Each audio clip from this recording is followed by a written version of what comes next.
You were against same-sex marriage, now you're for it. You defended President Obama's immigration policies, now you say they're too harsh. You supported his trade deal dozens of times. You even called it the gold standard.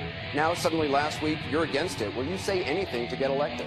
Well, actually, I have been very consistent over the course of my entire life. I have always fought for the same values and principles. Backseat to no one when it comes to progressive values. I take a backseat to no one when you look at my record of standing up and fighting for sent and received. About half were work-related. For years, and in the last couple months, I've heard it mentioned just briefly, and in no detail. The lamestream media, as usual, isn't keeping Americans appraised of the real threats to their lives. This one's off of the World Socialist website, and I would advise you to Google, even though Google is trying to keep them off the map, you can still find them. I'm on TuneIn.com. That's where I get World Socialist website. They've just got better news than, like, you won't hear a report like this on other news. Apparently,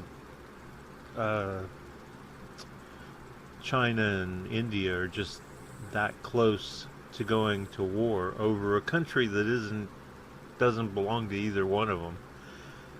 Bhutan, which kicked all of the Nepalese out of its country several years ago, causing a refugee crisis, which led to 60 or 70,000 Nepalese coming to America. Well, Bhutanese, but they were Nepalese that were kicked out of Bhutan. How that relates to this thing between China and India, I don't know. And China and India have other territorial disputes. But here, I'll let you hear this story so that you understand how lame our lamestream media is. I mean, this should be a prime major concern of Americans, not of the government, because the government's like in stupid mode right now, but the people. And here, I'll let you hear it.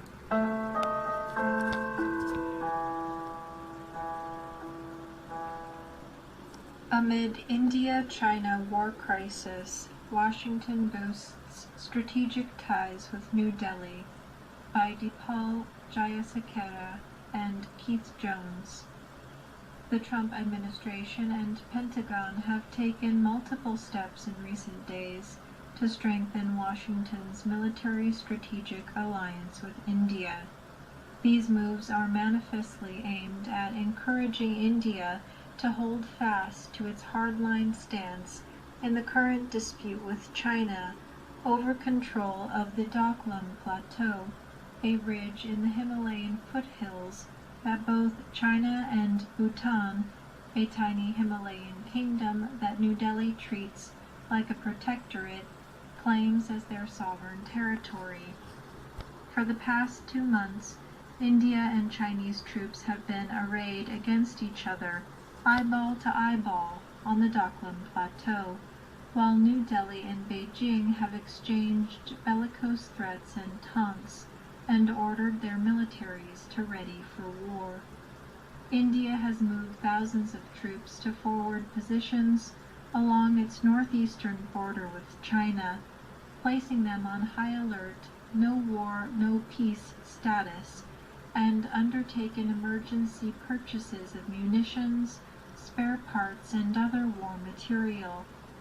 China has reportedly deployed fighter jets to Tibet and surface-to-air missile batteries near its border with the Indian state of Arunachal Pradesh, and sent additional blood stocks to Tibet in anticipation of casualties. Washington's intervention in the conflict, even if at present only indirect, greatly heightens the danger that a border clash between India and China, themselves both nuclear powers, could rapidly escalate and draw in the U.S. and other regional and imperialist powers, with catastrophic consequences for the people of Asia and all humanity. On Tuesday, the White House announced that during an Indian Independence Day telephone conversation between President Trump and Indian Prime Minister Narendra Modi, the U.S. and India agreed to enhance their military security cooperation across the Indo-Pacific region.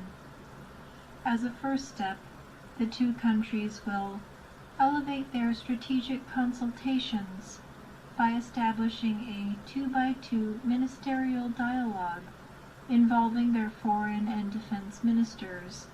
This setup is akin to that which the U.S. has with its principal treaty allies in the region, Japan, Australia, and the Philippines. The next day, Washington announced it has designated Hizbul Mujahideen, an Islamist militia opposed to India's rule over disputed Kashmir, as a... Okay, so basically they're, like she said, eyeball to eyeball, and somehow they have information that about moving blood supplies and stuff like that. You know, it's good reporting, right? I mean, I don't know why we can't get this kind of international news in the United States, because if China and India, if they nuke each other, of course, to racists like Trump, it'd be like the best thing that ever happened, right? I mean, millions and millions of dead brown and yellow people.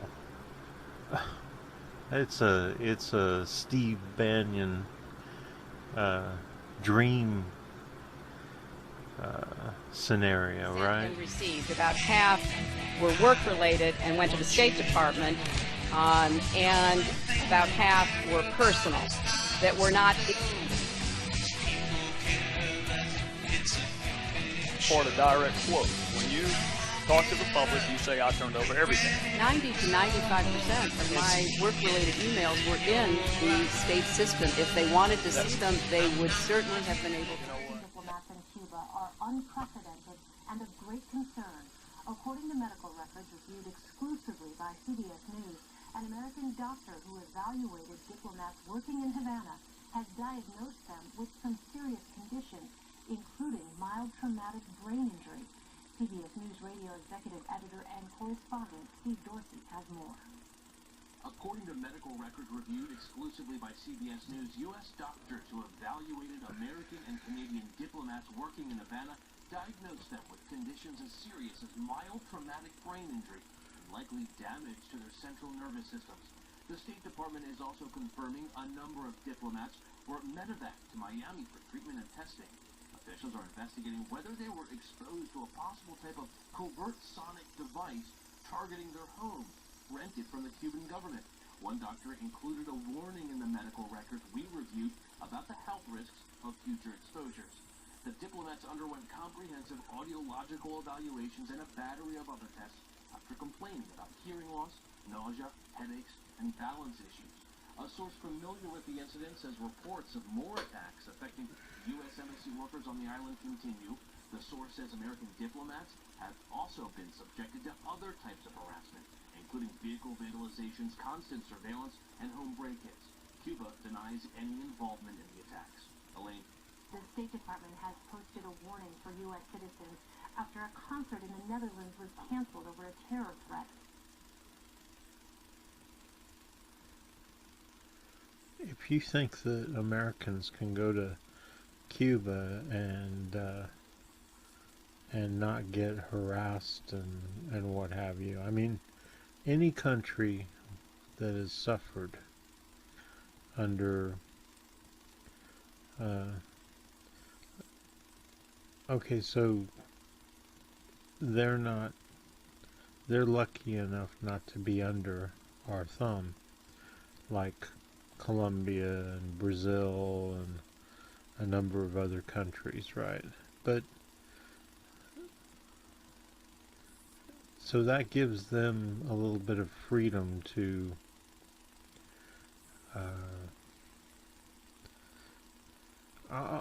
all I'm trying to say is that these things that happen in these countries where we don't have our thumb down, and they still happen even when their thumb's down, it's just that we have our third world dictators go and kill them. And so when they happen, it's just people, you know. It would be like, it's time for a good analogy here. Let's say that we were at war with somebody. I mean, there really is no analogy because we don't have a oppressive power like the United States bearing down on us. But let's pretend like it. So let's say that this is the movie Red Dawn, where the United States is being, but let's say they don't quite take over and we hold them off, and we're constantly antagonizing each other. And they have people here in embassies, okay? There's our analogy. There would be Americans who would spy on them, who would vandalize them, who would attack them, kill them, you know, some of them. Do probably worse than what Cubans are doing to our diplomatic. And I wouldn't be surprised if it became more and more prevalent when there was, because you had Obama raise everybody's hopes, and now you've got Trump just screwing everybody.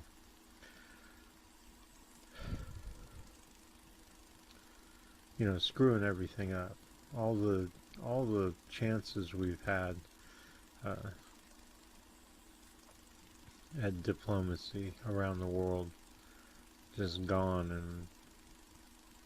in you know, a matter of months. So what I'm trying to say is that they're taking these, of course Cuba is a hostile environment to Americans who aren't communists, you know, who aren't socialists. I mean, the farther you get away from the purity of, you know, the communist economic system is something that every communist is horribly proud of. I mean, we're just completely, and we don't buy into any of all the bullshit we hear about how it's this and it's that and it won't work and all that crap. We don't buy any of that. So obviously,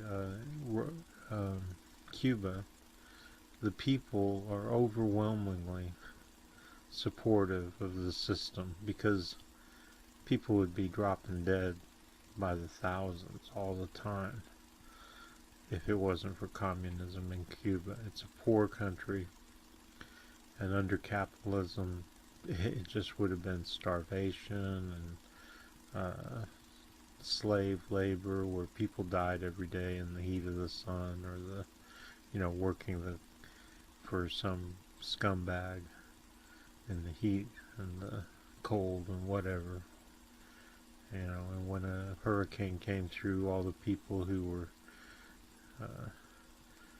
forced to live in areas where there was, you know, close to the, because that's what capitalism does. It puts everybody who's not you know, directly close to it in, you know, we have millions of examples where people are put in places where it's really polluted. You know, Love Canal, down in Texas, where they had vast open pits to dump oil waste and mining waste and what have you, and then they just covered it up with dirt and built houses on it and put minorities in them. So you have to understand that communism has been a hero to the Cuban people. And there's still people in Cuba, maybe a very few, and maybe there's new converts to, you know, the capitalist smoke and mirrors. And I'm sure they cause enough trouble sometimes that they get thrown in jail. Maybe do something like vandalize or terrorize, and they end up in jail. And then the United States and other media jump right in there and talk about how Cuba's some horrible dictatorship where they're oppressing their people and throwing people in jail for political reasons instead of... But if you knew the facts, as I do, I've looked into these people's incarceration. They're in there because they tried to blow something up, or they I mean, they just went over the line in one way or another, which is why we put people in jail, right? Okay, so no, in the United States we put people in jail for all kinds of stupid shit, like smoking pot or something like that. But that's the United States. In Cuba, they put people in jail because they do something violent or destructive, or try to really corrupt people into doing things that are violent and stupid. And the media just portrays it as being some kind of dictatorship where people are just thrown in jail like that. So don't take too seriously the lamestream media when it starts talking about Cuba. So, was Sheriff Joe convicted? Okay, just going to make a few things clear about Democratic Party headquarters, the group, and the news show that I'm doing. Is we don't cover Trump. And it's not because, well, I'll tell you why. Because our focus is upon getting rid of establishment Dems. Now, I know it comes across as being like pro-Trump because the enemies of your enemies are your friends and all that kind of crap, but that's not even remotely true. We don't cover Trump for a lot of reasons. Two of them are that you can see Trump coverage just about 24/7. I mean, it's everywhere, right? I mean, you can't even get away from it.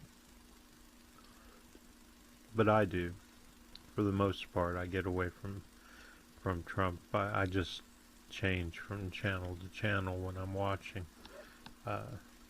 But then again, I do end up... I mean, you can't be standing in front of your computer 24/7 clicking away this crap.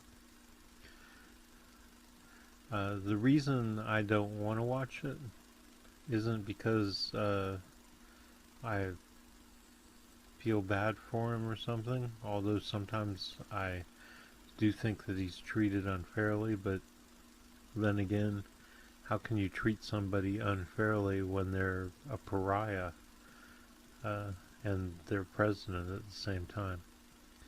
So I have, just to be clear, I mean, I have no love for Trump. I would never vote for him or anybody else like him unless it was part of a strategy like it was last 2016 to keep Hillary out of the White House. But I didn't vote for him. I didn't have to, because he I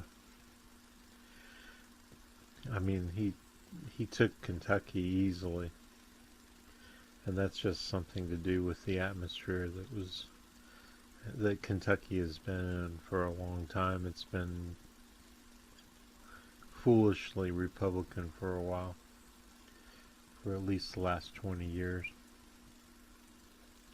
So not only can you get plenty of coverage, but the second point was that we already know everything about Trump and the Republicans, and they're the same in that respect. You know, whether there's even proof or not, we know that they're sleazy little scumbags just looking after their little clans and cliques and whatever, and to the detriment of the rest of the United States. But now I can say the same thing about establishment Democrats. For 50 years or for 40 years, I've been watching them as they do exactly the same thing.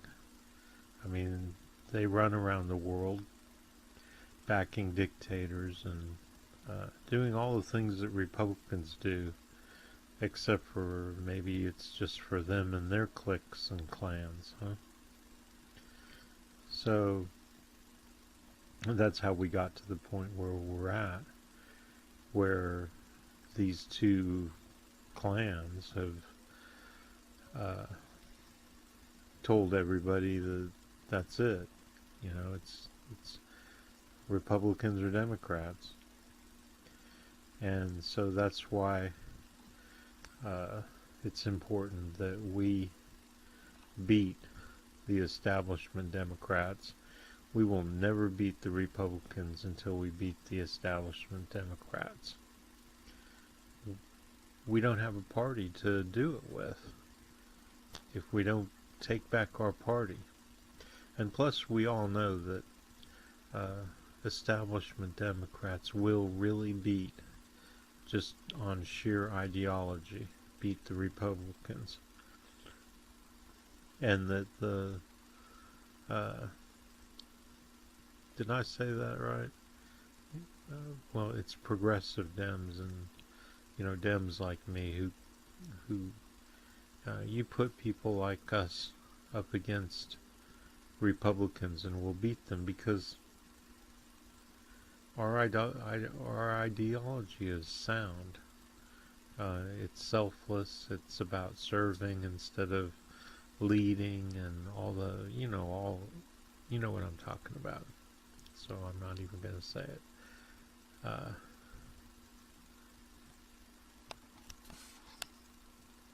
So you can get as much Trump coverage as you want. We're a niche group. We're about we're about the revolution. We're about a rising movement that I think is going to eclipse everybody else over the next 2 to 5 years.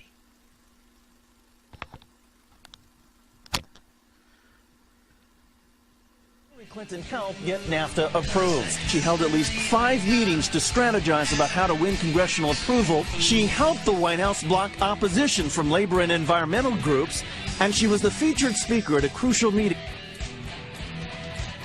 It's almost like being back in 2016 in the campaign again.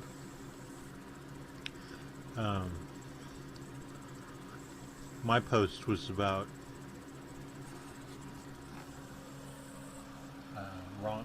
Donald Trump, which quickly got hijacked. I mean, it's a funny post. I said, Ronnie Rump, I don't understand. Are you saying we should execute 50 white supremacists with bullets dipped in pig's blood? Is that really your solution to racist terrorist violence in the USA? I think there has got to be a better way. And, you know, I'm referencing how he thinks we should treat violent extremists. And, yeah, I'm just throwing it on top of the white supremacists to be facetious. But that's not really what happens. Apparently, this Sheila Humes had some incredible chip on her shoulder about some other posts that I made about how great Bernie is. You know, I'm always still backing Bernie, always. Even though we don't agree on backing Hillary. And we'll sort that out in between now and 2020, if he's still around. So she posts, I mean, first of all, this Sheila Humes, she spammed all my posts. She put this same post over and over again on the same posts of mine, and sprinkled with a few other posts which were basically the same thing, saying that basically it's like back in the campaign, the stuff that the Hillary crowd would do. Hillary would do it herself, actually, where they would make Bernie out to be some kind of absolute criminals. I mean, all the campaigns seem to do that, except for Bernie. He never, I mean, I don't think just telling the truth about somebody, like that they take money from Goldman Sachs or this or that, that's everybody, that's well documented. Everything that, all of his attacks were well documented, and he was never out of line. But this is the kind of thing you get from the Hillary crowd. Okay, now the truth about this is that Jane Sanders was president of a community college that was going under, probably because it was underfunded by the state and Republicans. They hate educated people. You know what George Carlin said? You know, they don't want you to be educated. They want you to be just smart enough to do the job that they want you to do, and just dumb enough not to notice that you're that big red, white, and blue dick that they're shoving up your ass, I believe is the way he put it. Excuse my French. So, you know, she's running this college, and she's apparently she applied for a loan for the college. I mean, this isn't even their money. I mean, when we're talking about Hillary and the Republicans, it's their money that we're talking about. You know, when they're robbing people to get rich. This is Jane Sanders fighting for an institution in her neighborhood, I imagine, or state, that she's made herself president of, no doubt to try and fight harder for that educates, I mean, these are community colleges, and I imagine if it's in Vermont, where Bernie is senator, that it's more or less free. I know they used to be free in California, where I lived. I went to Foothill College in Mountain View for 2 years, free of charge. And I went to Hunter College in New York City, which used to be free of charge till the Republicans got their hands on that. So here she is fighting, and supposedly there's a place on the to get the loan, and they didn't even explain, did they get the loan? They said that the college went under, so I imagine they gave back all the money to everybody that they borrowed from, if there was money left. I would find it very hard to believe that any of this money went into Bernie or Jane Sanders' pockets or anybody else illicitly. So the junior college goes under, community college goes under, and supposedly what she did, and we don't even know if this is true, and there's no investigation that I know of. CBSnews.com, is that really CBS News even? Anyway, CBS is well known to be a big Hillary supporter, so that might be possible, but all that they ended up saying was that oh God, you can't go look at a link without it barking in your face as soon as you get there, and then when you click on it to make it go away, it takes you to an ad. Okay, so yeah, this is CBS News, and I read it already, and Politico, which I think has turned out to be just as bad as what's the one that's run by Hillary's daughter? Trying to remember. Anyway, so I read this, and I can tell you right now that all it really said was that maybe, and it's highly questionable whether there's even an investigation, there's certainly no indictment, certainly no conviction. Maybe his wife was in charge of the loan, and that somebody put in that there was more donations to the college than they actually got.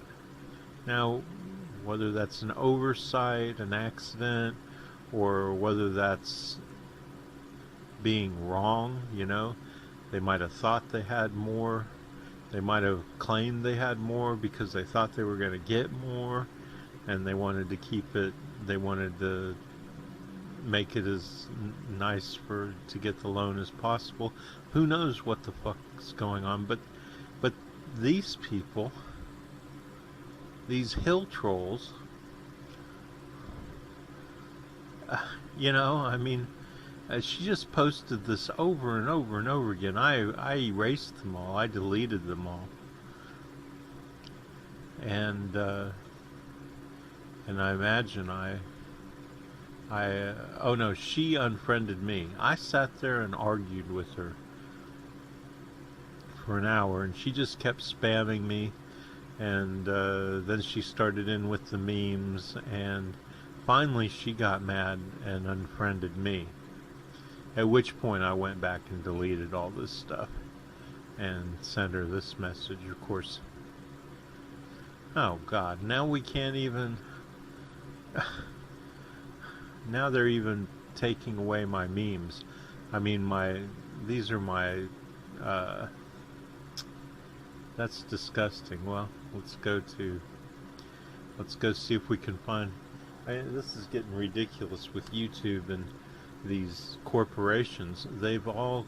I mean, what do they give a shit if we have 2 minutes or 20 seconds of their copywritten material? NBC Universal. Go fuck yourself, NBC Universal. I mean, how am I hurting anybody because I like to use this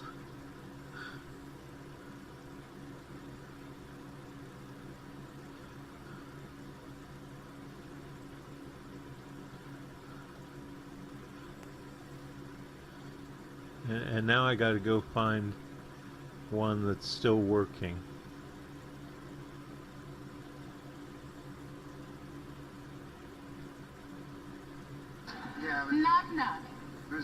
Bye-bye. I don't get it. There's nothing to get. Bye-bye.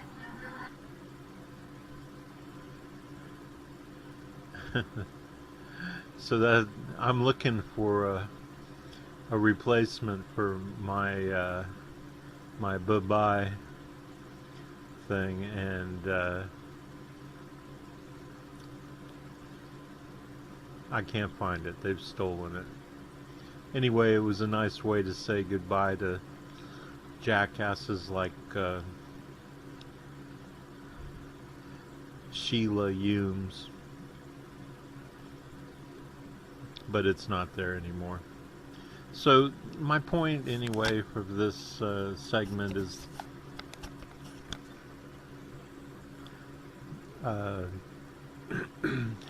hill trolls are trash, and their posts and their attacks are trash and bullshit.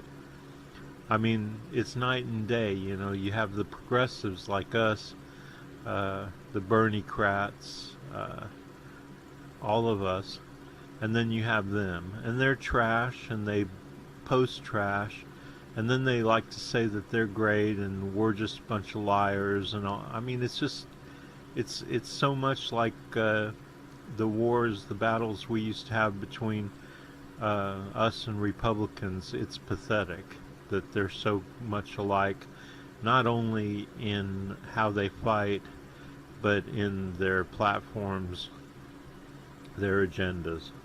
It's also greedy and slimy. Crucial meeting.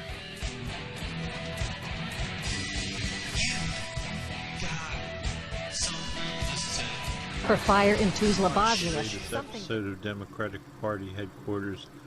It's the pinned post at Democratic Party headquarters. And you can go over to the right and click on left and click on videos and see they're all here. I believe the latest one will be, well, there we go.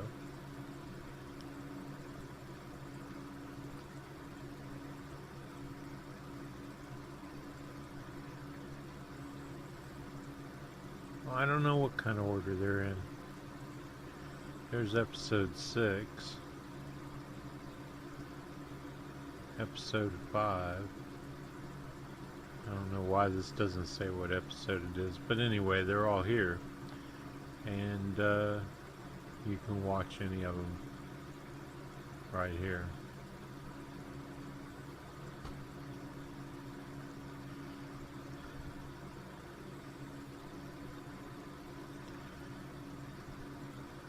Alright, this is something new that we're doing at Democratic Party headquarters, and actually I've created a new group.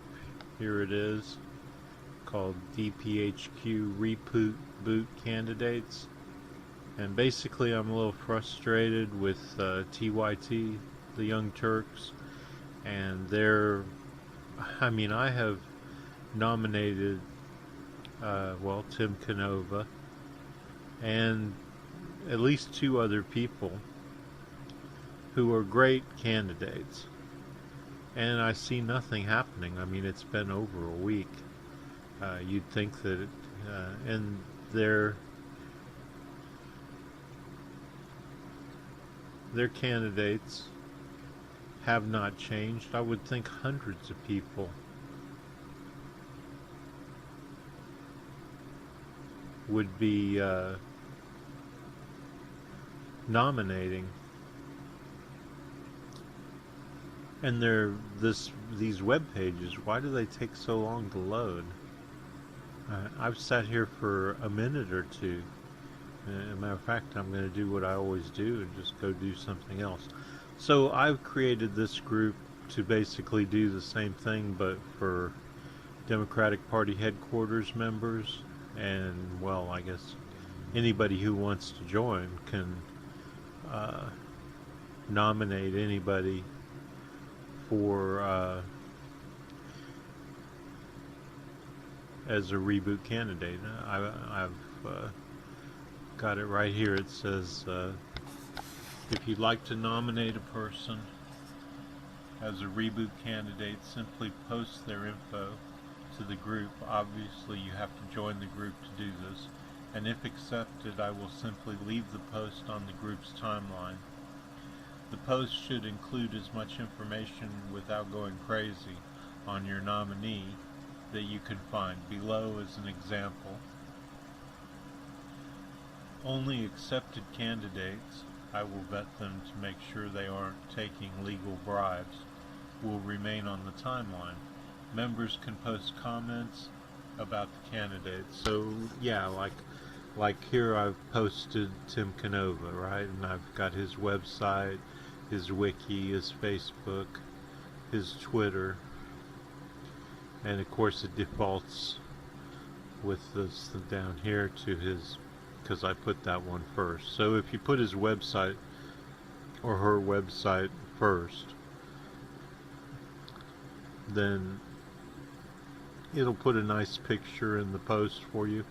And then down here in the comments section, people can, I mean, as long as there's not total bullshit comments down here, people just, there's always some idiot out there who just wants to say something nasty about Tim Canova or something, even though maybe they're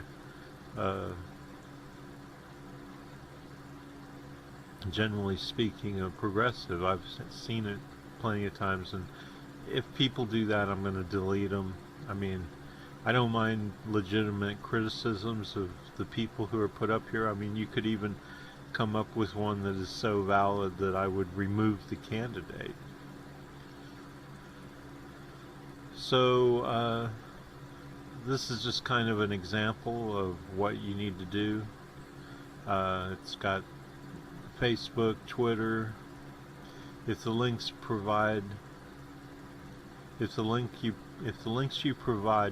the candidate's phone number, email, district, then you won't need to have them in the post. So what that means is simply that, you know, if these links up here, like to his website, which they do, contain his phone number and email and district and other vital information, I don't know what else would be vital, then you don't need to like post them here. Like if I wasn't able to post them as links, I would put his phone number, his email, his district.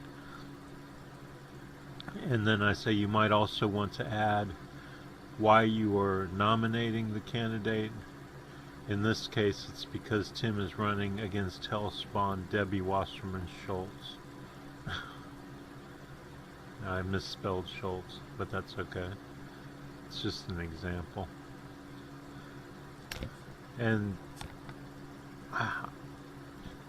I mean, forgive me if I'm wrong. Here we go. It's come up while we've been here. But I don't even see Tim Canova over here on Justice Democrats. So what are they doing?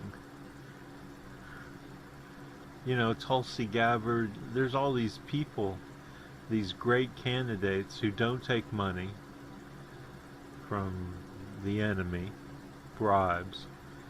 And what are you doing, Justice Democrats? Why are you, and this has not changed in 2 or 3 weeks. You'd think there'd be 50 new people on here on a site like this from TYT.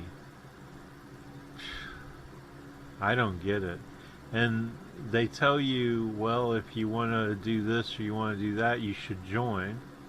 And then when you go to sign up, it gives you, I mean, there's no place to log in, so you're not really logged in at any point.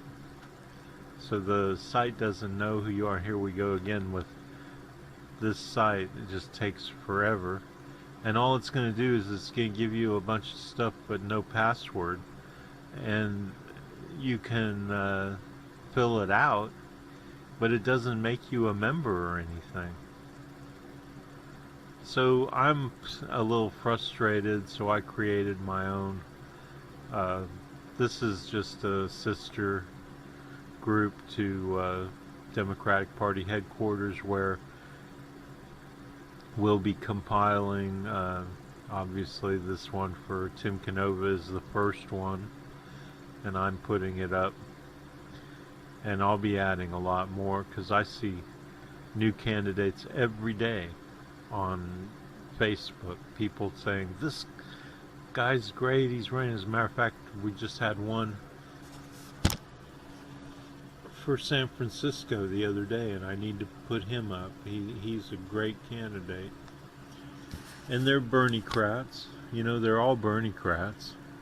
They all love Bernie, and they all stand for the same things he does. So in the end, somehow we're going to have to, I know there's a lot of complaining and arguing about Bernie, but we're going to have to work out a way for him. I mean, I think he's going to be 2020, right? He's going to be our guy.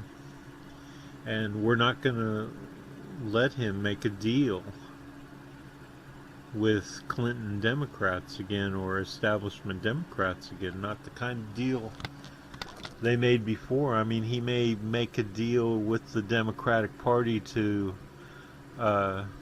go by their rules, but I mean, what they did to him was, you know, I often say they crucified him. They just, they broke all the rules, and now in the court case they say, well, we don't have to follow our own rules. Well, they're not your rules.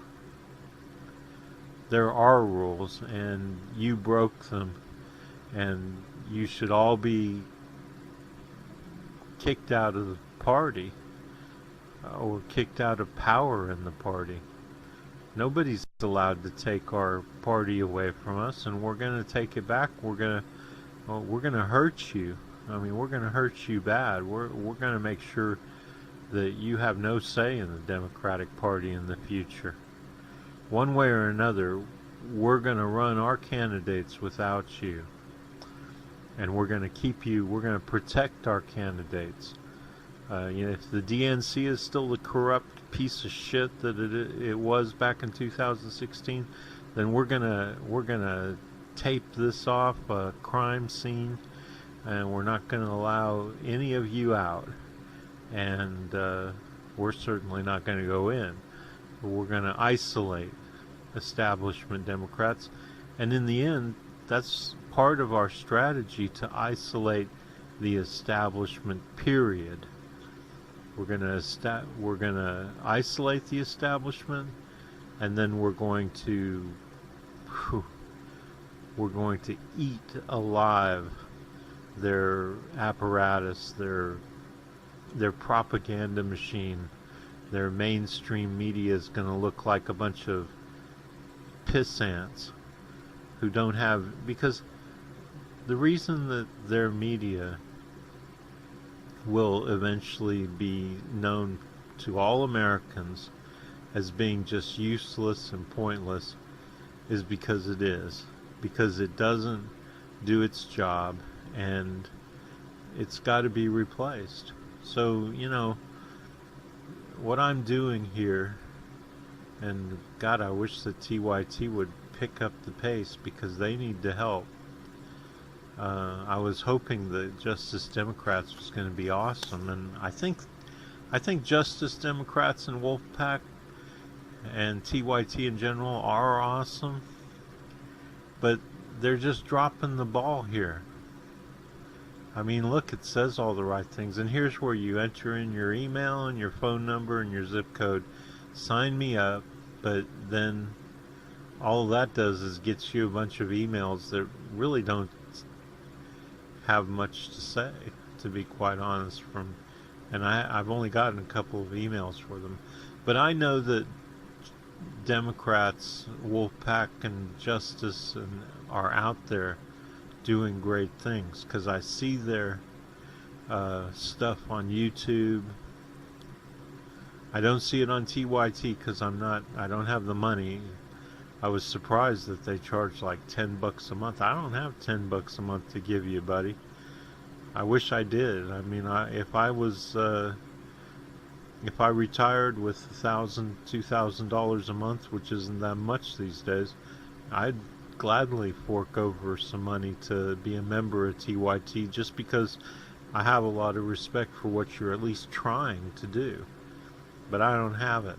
And so I don't see what Wolfpack is up to. And the only time I catch it is when one of their members goes live on Facebook or posts something on Facebook.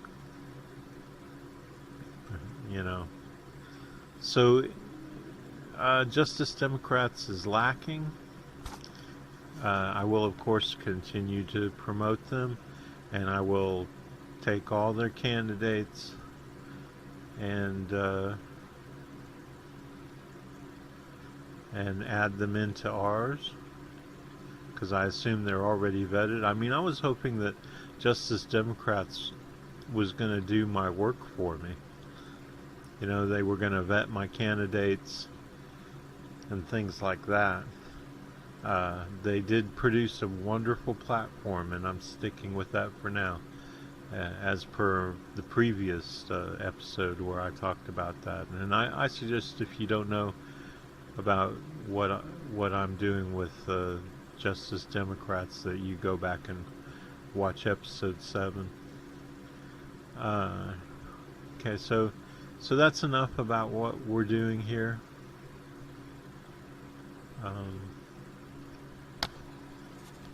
Here it is, if you need to find it on Facebook. I think I always make nice banners. Got Bernie in there. Help us, Bernie Sanders. You're our only hope. It is a war against the empire. No doubt about it. And the big red.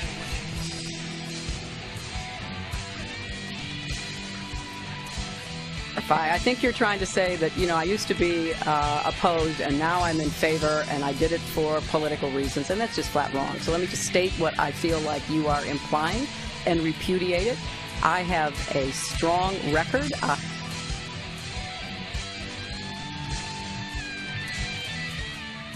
Hussam Sharif asks on Democratic Party headquarters, what do Americans think about Pakistan regarding terrorism? They are supporting terrorists. Is Pakistan haven to terrorists? His English is a little weak. I'm ad-libbing to. Okay, so please comment. Michael Cox says, it is hard to say with the way the news works in America. The general sense is, is that Pakistan lacks an ability to police the tribes where extremists hide, ? So I do not think the government supports terrorists, but they are able to gain shelter in Pakistan without fear of arrest. Well, I don't know, Michael, that any of that is actually true, because Pakistanis who are on our side go through the tribal regions up in the mountains, and I mean, you're right and you're wrong. Sometimes they do go after people in those tribal regions. Well, I'll say for the most part you're right, that they don't do enough up in there. Okay, so Hussam Sharif says, but the Pakistan army is under operation against terrorists in the tribes in India and RAW, secret police. I've never heard of RAW. And doing terrorism through Afghanistan and Pakistan in tribes and Balochistan province. We are in state of war from last 10 to 15 years, and President Donald Trump is blaming PAC, that PAC is, he says heaven house again, but I think he's trying to say haven. So he agrees with me that they are fighting, but at the same time I have to agree with Michael. I think it's obvious that they're not winning. I don't know. But I'll have more to say about that in a later comment down here. So Jeff Tobiasen agrees with Michael Cox's assessment of Pakistan's inability to effectively deal with the problem. Well, you know, we're dealing with two things here. Ineffectively dealing with the problem and actually supporting terrorists. And they're two totally different things, right? However, I would add 2 points. One, there are definitely parts of Pakistan government that have proven ties to terrorists. The ISI, secret police are the first to come to mind. 2, corruption is rampant in Pakistan. Only a small portion of the billions it receives in foreign aid to assist in its fight against terrorism is used for that purpose. And yeah, you're right, Jeff. And I'll be talking more about the ISI, something I have personal experience with as well.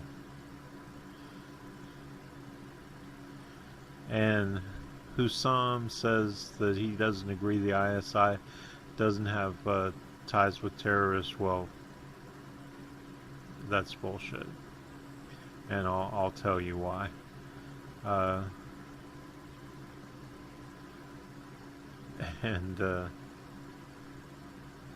So this back and forth goes between Jeff and Hussam. I think most Americans think that he is the most crooked president, so they get into it about Trump, and you know, they both pretty much agree, and that's why I really don't care about Trump or cover him. You'll notice that we don't talk about him here because it's pointless. I mean, we know everything we need to know about Trump and Republicans in general. So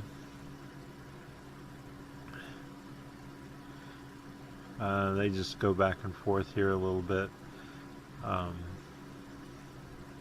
I say some are and some aren't, and it's not a big secret. The army had the Taliban trapped, and I'm talking about the ISI here, and I'm replying to the general, the OP, the original post. And this is important. I mean, at least I'm throwing in some actual facts, some history. The army had the Taliban trapped in Kandahar for 2 weeks, during which time it allowed helicopter after helicopter to ferry out Al-Qaeda and Taliban. The real question is, are the terrorists really terrorists? And this is, you know, I know people are very self-centered, and I am probably too, but I do get right down to brass tacks. And I'm pointing out here that, what about that, you know? I mean, we always want to think in terms of black and white. So many Americans, and certainly the media, wants to think in terms of black and white, but I have to bring up the fact that you know, history isn't really on our side here. So I'm going to say, while we call them terrorists, the Taliban and even most of ISIS have a far lower civilian and innocent casualty count than the U.S. and its allies. And this is something that I saw, like in Iraq.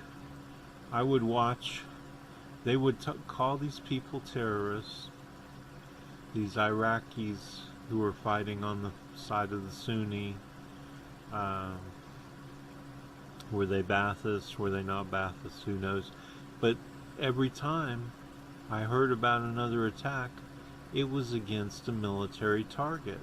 So they would attack police stations, and they would attack people lining up to get their paychecks for their service in the military or whatever. And I would watch video after video, and they would attack tanks, and they would attack Humvees, and they would attack and every once in a while you'd hear about them getting into it with their Shias counterparts and bombing each other's mosques and things like that. And so that would be terrorism. And in a way, in these countries, any American target is a military target. I mean, I don't know that you could really call any civilian that's there non-military. So I just thought, after a while, I came to the conclusion that, hey, you know, and in the meantime, I'm reading about us bombing this school and blowing up this hospital and shelling hotels full of journalists because we don't like what they're saying, and bombing Al Jazeera's headquarters. So after a while, I just came to the conclusion that we're the bad guys there in terms of we're the terrorists, you know. So I say the Taliban and ISIS and even Al-Qaeda in Iraq, before them, hit military targets. Revenge killings are likely false flag attacks. And I think a lot of because we had one unit trap, an American unit, they basically arrested a British unit that was parading as terrorists, and they had a huge car bomb that they were getting ready to set off in either a Sunni or Shia neighborhood, and that was all just... So how often does that really happen? How do we know how many of these terrorist attacks are really done by Arabs or Middle Easterners, Iraqis and Afghans, Taliban? How do we know? We don't know. Matter of fact, we have to strongly suspect that some of them at least are our guys doing these, or the British. Maybe the British are notorious. I mean, they were caught. So I say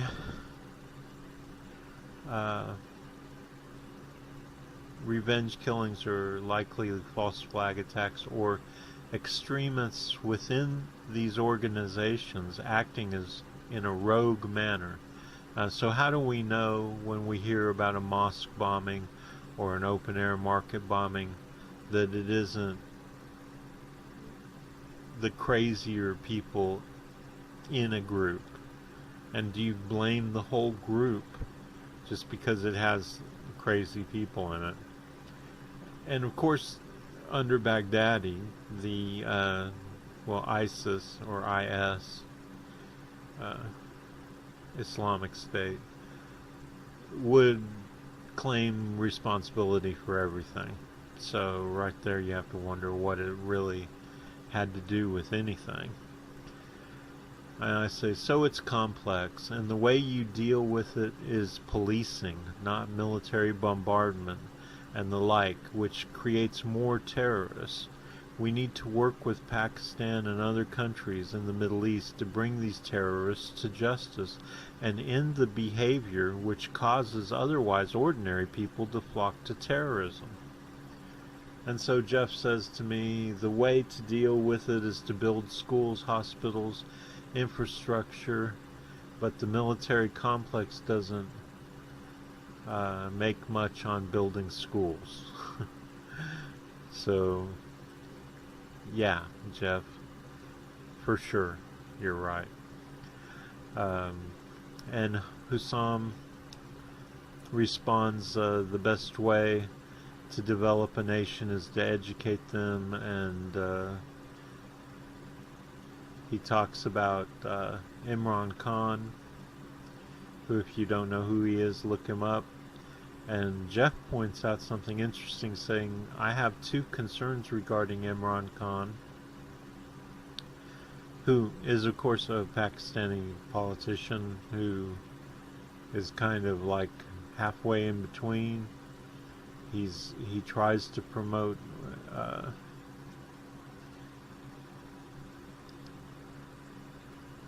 both sides, really. You know, kind of saying, wait a minute, let's kind of feel sorry for the people, and some of the terrorists are actually protecting the people, and let's try and work something out and not create more terrorism.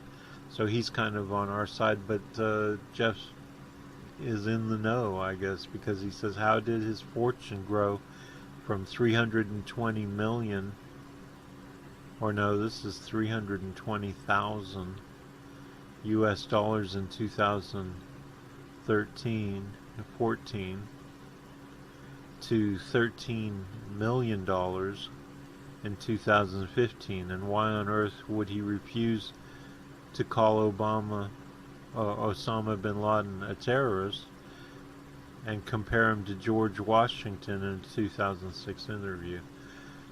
Well, I can tell you, Jeff, how that happens. Whenever you get a guy like Imran Khan, money does flow. Money does flow to these people, and you just got to pray that it's the right reasons. And when it's not, you know, if he's being corrupted by the U.S., I think you're suggesting, well, he's an awfully long way over to the left, right, to the terrorist side. So maybe this just pulls him in a little bit. I know it's wishful thinking, but it also has a basis in reality.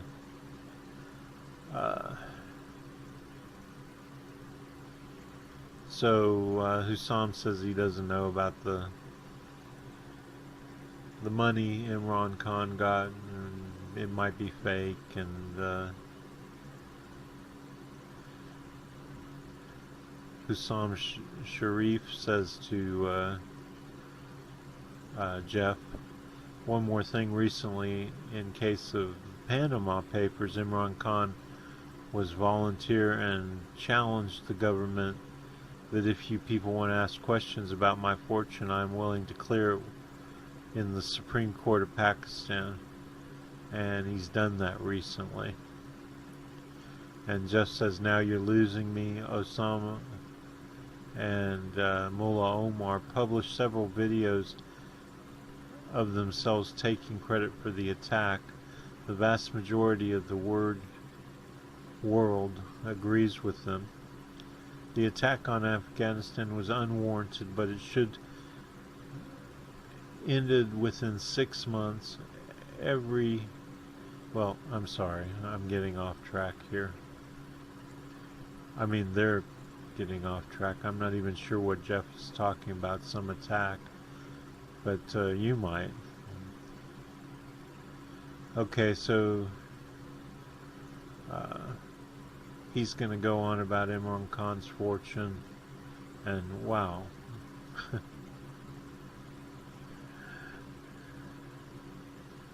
So they're going to go on arguing about Imran Khan and whether he's corrupt or rich and all that.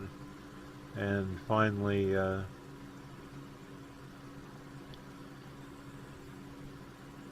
I mentioned something about, says, I'm not so sure Osama bin Laden was a terrorist. Seems to me if he was, they would have been anxious to try him rather than kill him and get rid of his supposed body. I'm sure there are terrorists behind the embassy bombings and 9/11, but I'm not sure they were even tried. I'm not sure if we've even tried to capture them yet. And Jeff says it's wrong, it's wrong. I guess he's agreeing with me. And Hussam says the Americans said that they killed OBL, but they threw his dead body into the sea, so why not exposed to the whole world? People just playing cards. Okay, so that's pretty much where this peters out. My point is there's a lot of conjecture over the Osama bin Laden over his whole life. I met the guy, and he was just rounding up kids, basically. I mean, he was maybe 24, maybe at the most. I went over to his house and sat down with him and his brother, not having a clue as to who he was. And they tried to get me to go out to this little club on the beach outside of Dhahran to meet with, what did he tell me? He said, these aren't like your typical Saudi Arabians. And he sounded like I would really like them, but what they were young Saudis who were being rounded up and gotten together to go to Afghanistan and work with the Mujahideen there, create the Mujahideen to fight the Russians. And I was being quietly, unsuspectingly recruited, something that I never would have done. I mean, I was a college student at Oxford at the time. You think I'm going to go running off with a bunch of Saudi kids to Afghanistan? Apparently they thought I might. And my dad was doing the round. He was the one who was working with.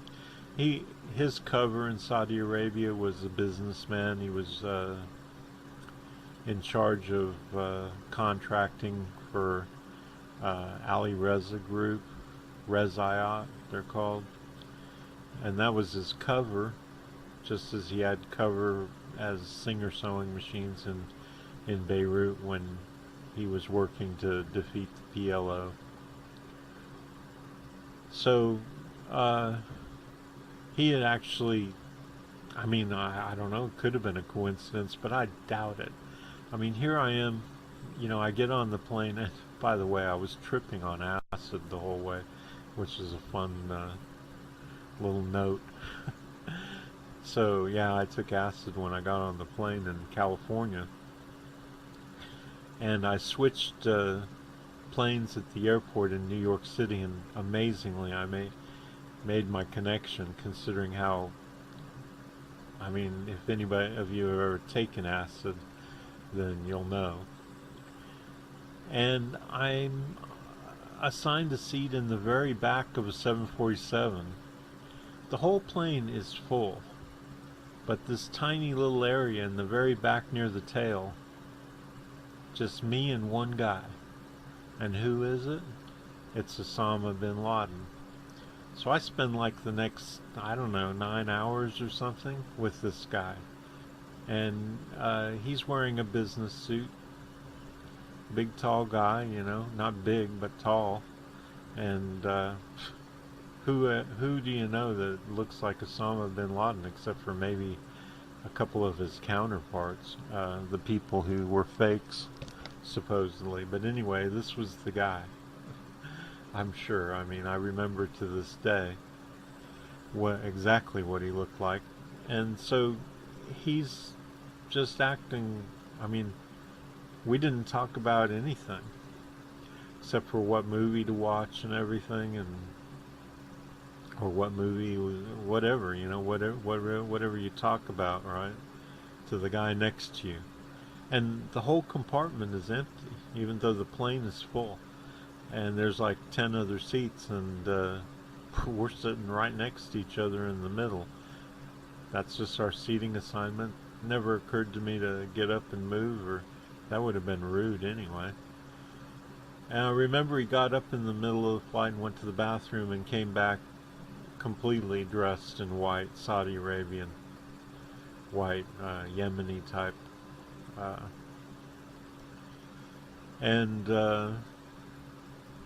So the only other thing I remember about that flight is it was 109 degrees at the airport when we landed, and I forget whether we landed in Riyadh or Jeddah. and they checked our bags, and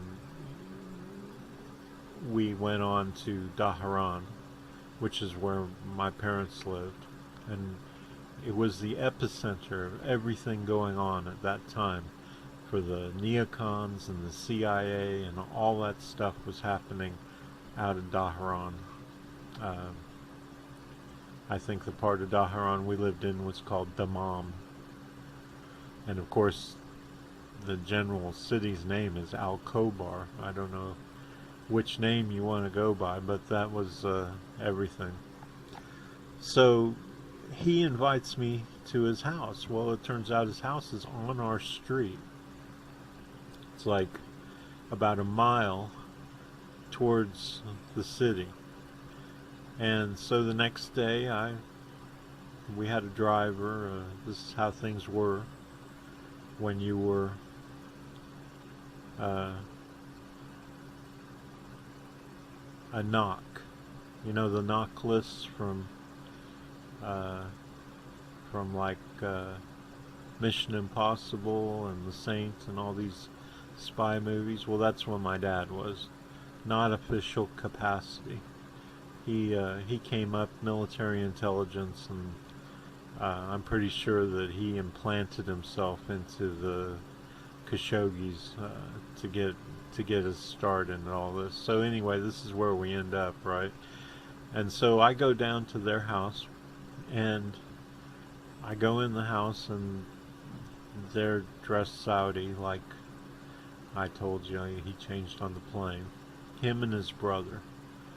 And it's a pretty big room, and the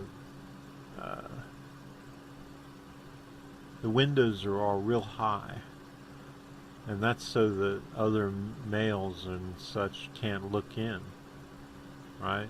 So it's kind of dark in the room, and all there is some cushions around a little like table, and that's where they served me tea, and we drank a red tea with I had some sugar in mine, and they started talking, and I immediately got the impression that they were selling me something.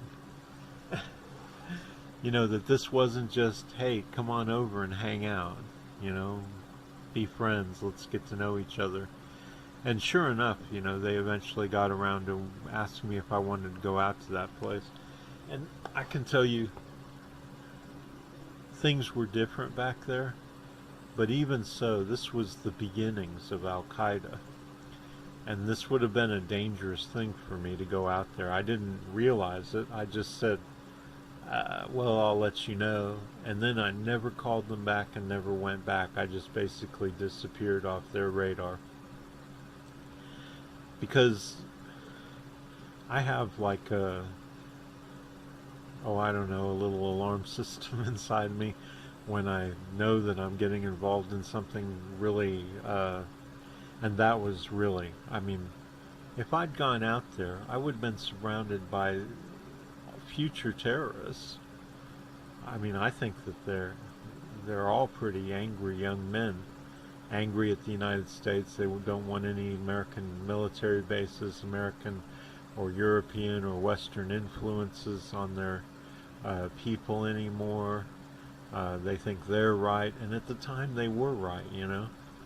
America and Russia and everybody else was just infringing upon their lives and causing death and horror in their countries and their lives. And it would have been very dangerous for me to go out there, even if they were trying to recruit me to go to Afghanistan, which I'm sure that's where they were headed. Imagine if I had gone out there and then told them I wasn't interested. I mean, all of a sudden I would be completely, at least at their house, my driver was outside. And my parents knew where I was. In fact, I think my parents kind of set me up on the whole thing. So I just think I was in incredible danger, and a 17-year-old boy, I'd had no idea what was going on. So we talk, he's talking about here, Hussam, and they're talking about, well, the kind of nature of Osama bin Laden and stuff. And I just kind of want you to know that I have kind of an inside look at all that. And Hassam Sharif says, from where the terrorism comes, if you bombard my family without any sin, well, I will automatically become a terrorist, as we need to have a table talk with so-called Taliban. Okay, this guy's English is really getting bad here, but anyway, all he's trying to say is that, if you kill my family and my friends, I'm going to become a terrorist. And they're saying, he says American policy didn't work in Afghanistan. Well, it wasn't American policy that failed in Afghanistan. There was no American policy. It was the war that failed. The policy was always to get as much heroin and oil and gas and now to try and secure minerals. As somebody so correctly pointed out to me, why is it that the only road that's been built in Afghanistan is the one that goes along the pipeline, to protect the pipeline, for U.S. troops to protect that pipeline? We didn't go in there to rebuild the country. We didn't go in there for nation building. If we did, we probably wouldn't put a Taliban minister as the president. I mean, we put him in there. So I say, that's just it, though, isn't it? Terrorists blame Americans for the actions of a few Americans. And it's true. I mean, the neocons and the corporations, they're the ones who are doing all the killing. It's not like, I mean, they may use American kids, but it's not like American kids know whether they're propagandized or not. They are, but they don't know it. And I say, but the reason they bombed you was because we blame you for the actions of a few of your people. So you've got both sides supporting the violence based on what a few people are doing in their own self-interest. So I say a few of your people, and we are also against fundamentalism in general, and I'm talking about us now, the progressive types. So we see Islam used to condemn Westerners, then we hold all Muslims responsible for Islamic terrorism. And we do.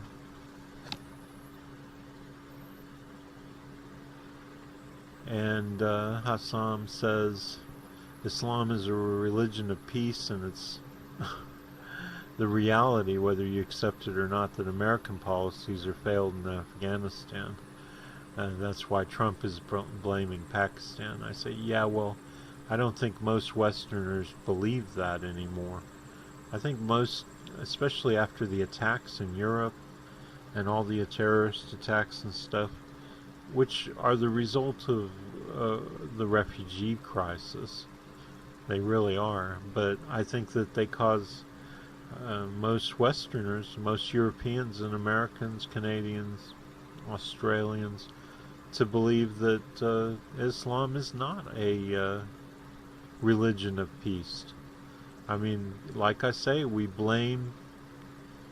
hold the whole religion responsible, and there's a certain logic in that, right? I mean, if they really wanted to, couldn't they come down upon these people? So that's our kind of philosophy. And they say the same thing. Well, if you really wanted to, couldn't you come down upon these neocons who are raining death upon us? And both are right. And so I say there's no doubt Pakistanis are working with the Taliban and other groups. Many of them are relatives. Families are stretched across those people. Urdu is spoken in a lot of Afghanistan. The people are related by blood.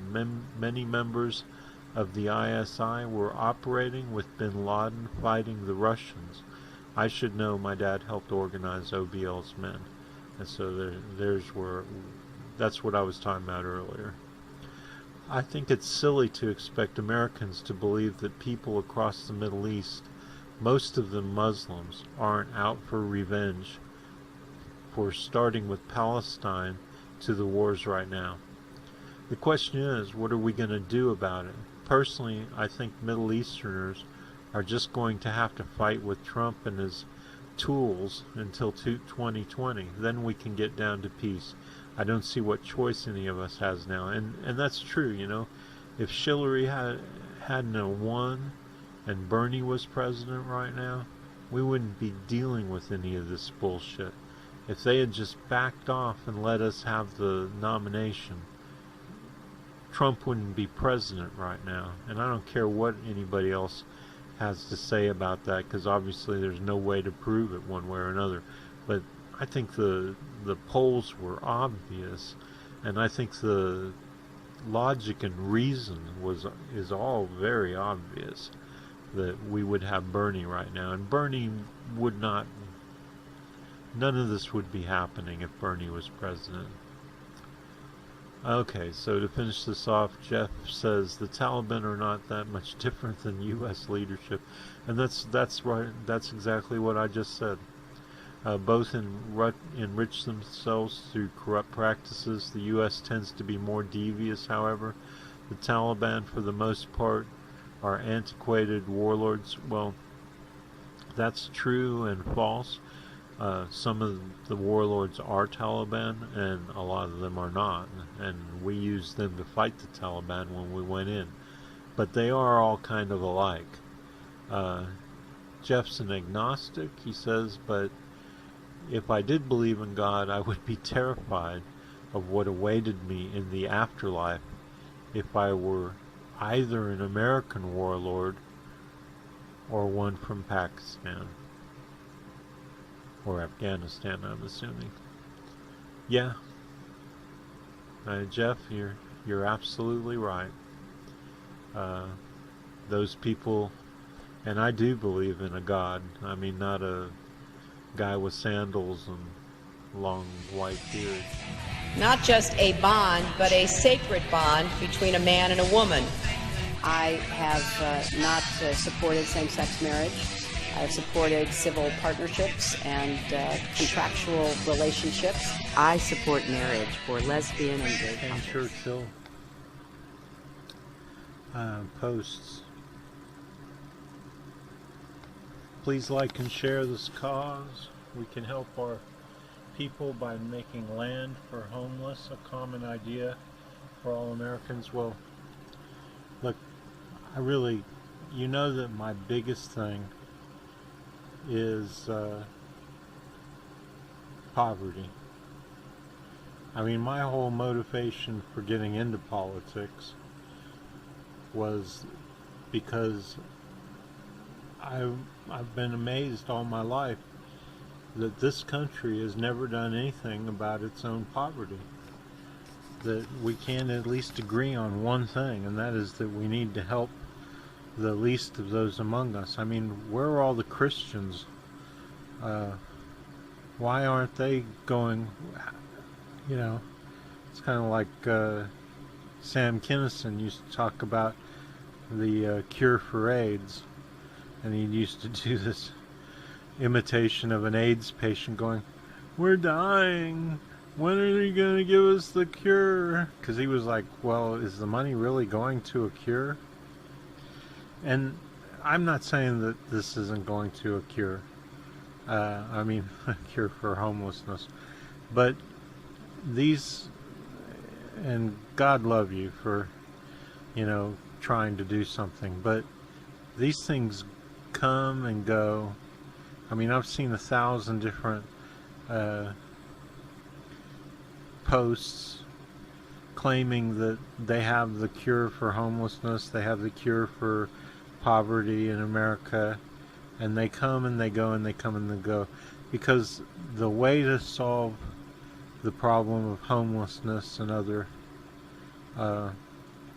poverty, other forms of poverty, is not through all these private ideas. It's through government. I mean, okay, I'll tell you what I would do if I was king of the world, right? Except for king of America, not king of the world, because right now I think that we're close to being able to solve problems on a national basis, but a world basis, we're so far away from that. And certainly one country like America isn't going to solve all the world's problems. So when I talk about these problems, these kind of problems where we're talking about homelessness in America, I talk about it from that perspective always. Every once in a while I'll get into what we should do as a world, but for now I just talk about homelessness in America, poverty in America. It's not going to be solved by American homeless land model. It's beautiful. Look at all the American flags. And, if I like this page and feign interest, then all of a sudden all of America's homeless people are going to be homed in what, in tents?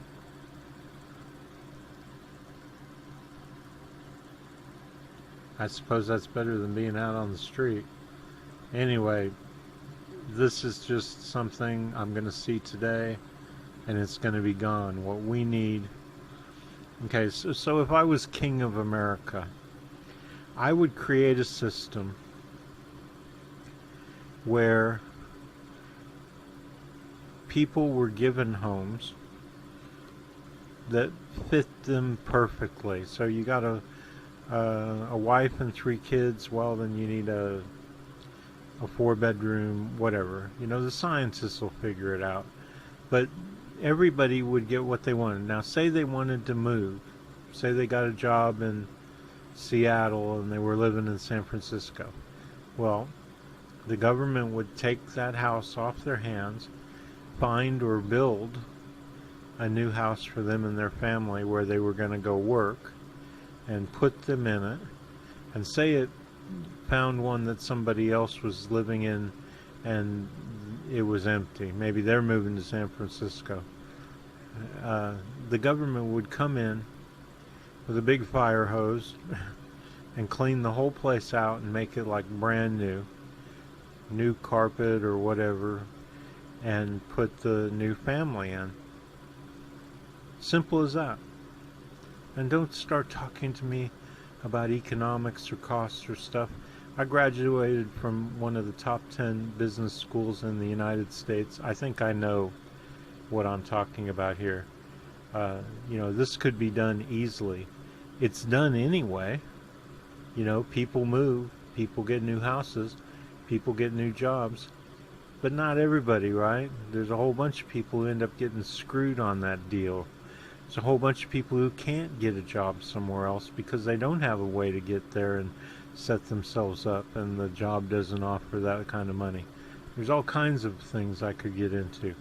But a system for homes, and this of course all goes to my philosophy about the economy in general, and that is simply that all essential is the key word, essential goods and services, and that's everything from diapers to plane flights that are necessary, essential and necessary. It's the same kind of thing. All of those should be done in a controlled method. It shouldn't be dependent upon how much you have in the bank, or how much you get paid, or whether you have a job or not, or any of that. It should be based on need. So you need some diapers. Well, then you get some diapers. The economy supplies you with diapers. The invisible hand of the capitalist system is, it's got, well, how can you describe it? That invisible hand is crazy. It doesn't automatically respond. Supply does not equal demand. Demand is based on need. And if you want to talk about corruption or greedy people, well, I'm sure that we could figure out a way to figure out whether you need 12 diapers this week or not, and give them to you because you need them. And I'm sure that we could keep people from stockpiling diapers or cars or plane flights or houses or anything else. I'm sure it would be very easy to do. And that claim that people are just bad and we can't do it because people are bad and they're corrupt and they'll game the system. Yes, sure. Somebody may manage to game the system once in a while. But why? Why would they bother if the system is giving them everything they need? Why would somebody want 3 cars in their driveway when one is working just fine for them, for that particular person? So that would eliminate the corruption right there. Now, going back to this, so I would create, so anyway, that's enough of my harebrained scheme, right, for how homes would work and stuff. But that would work for the people, the people who need a house. That would work. And capitalism doesn't work. I haven't had a home all my life. I haven't owned a home.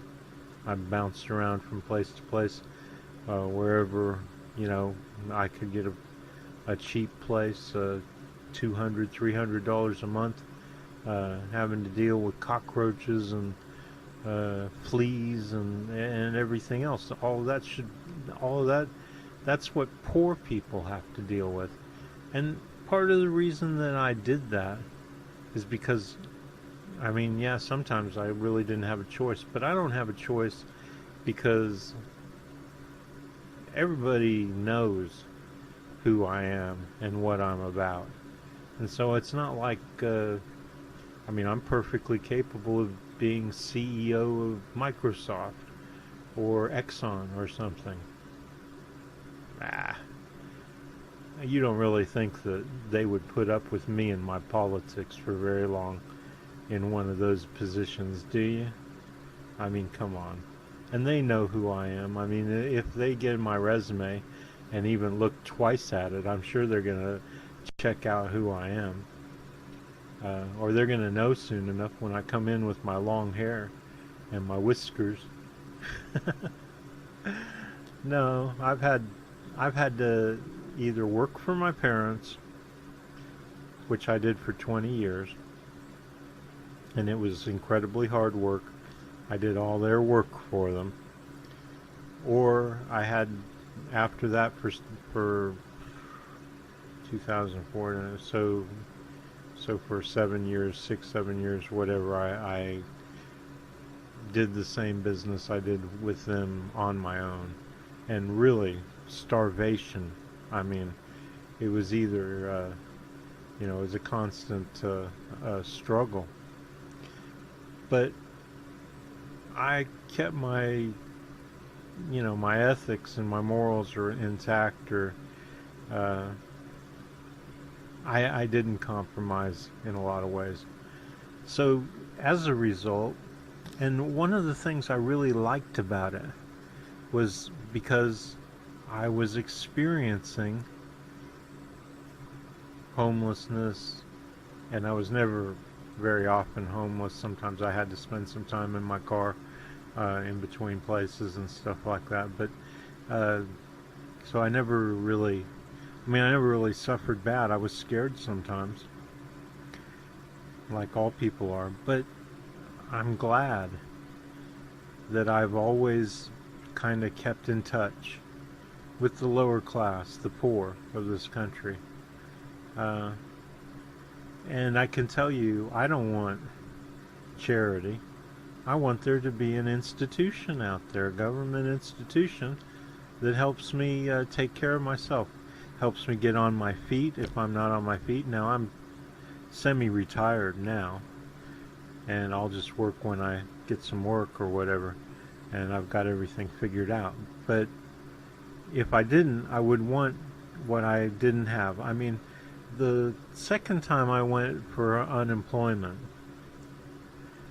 I was just amazed that they didn't have any help for me in finding a job. So they didn't have anybody to help me write a resume if I wasn't, like, I've got my bachelor's in business administration. I know how to make my own resume. But let's say I didn't, or look for a job. Oh, and you know, that's a whole nother story, and that's a fascinating story.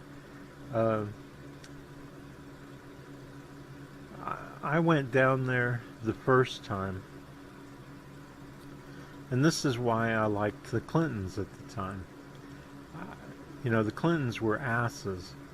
And I had no idea what they were really doing, that they were turning all the people like me into slaves. But at the same time, in 99, 2000, it seemed like, you know, everybody had a job. But when I stopped to look around, I really found out, yeah, they've got jobs like cooking chicken at Lee's Chicken, or working at Walmart, where I would be walking through Walmart and I would see 6 Walmart employees all in a circle with a Walmart like supervisor there, and he was getting them to chant things, and I was like, oh my God. I mean, I would never allow my supervisor to, like, you know, like rah, rah, rah, like a cheerleading session. I mean, you know, you get a job, you do your job. You don't work hard, you don't work slow, you know, you're not lazy. You just do your job. And your job should be laid out on paper or whatever, as close as they can get it, to express, giving you a goal that is not crazy, like, oh, you have to stack 350, 3,000 pound blocks up by noon. You know, I've had jobs like that. No, not really, but you know what I'm talking about. So a job should just be a job. It should just be a job, and nobody should have to yell at you to do it, because it should be something that within a certain amount of time you can figure out how to do, and then every day you go in and you do it over and over and again. Some jobs are a little bit more diverse, some require a little bit of more creativity, but you know what you're going to do and you do it. Employers like to be real assholes, right? I mean, they'll hire you and they'll tell you, well, you're just going to do whatever I tell you to do whenever I tell you to do it, and you'll do it fast, and you'll work hard, and I'll tell you when you can take a break, etc., etc., etc. I mean, I know I was working for people all my life. Working for my mom and dad, I was a manager. I was a van manager, and I had 1 or 2 employees on my van making asses of themselves all day long, because my dad ran the business and I didn't have a say in it. And when he put me in charge of the business, he did so under the condition that I ran things the way he ran things. So I quit. I mean, what else could I do? He didn't want me doing the work anymore, even though I was amazing at what I did. Blew away all the other employees. Instead, he wanted me to take over his business and run it like a dumbass and a shithead. I mean, he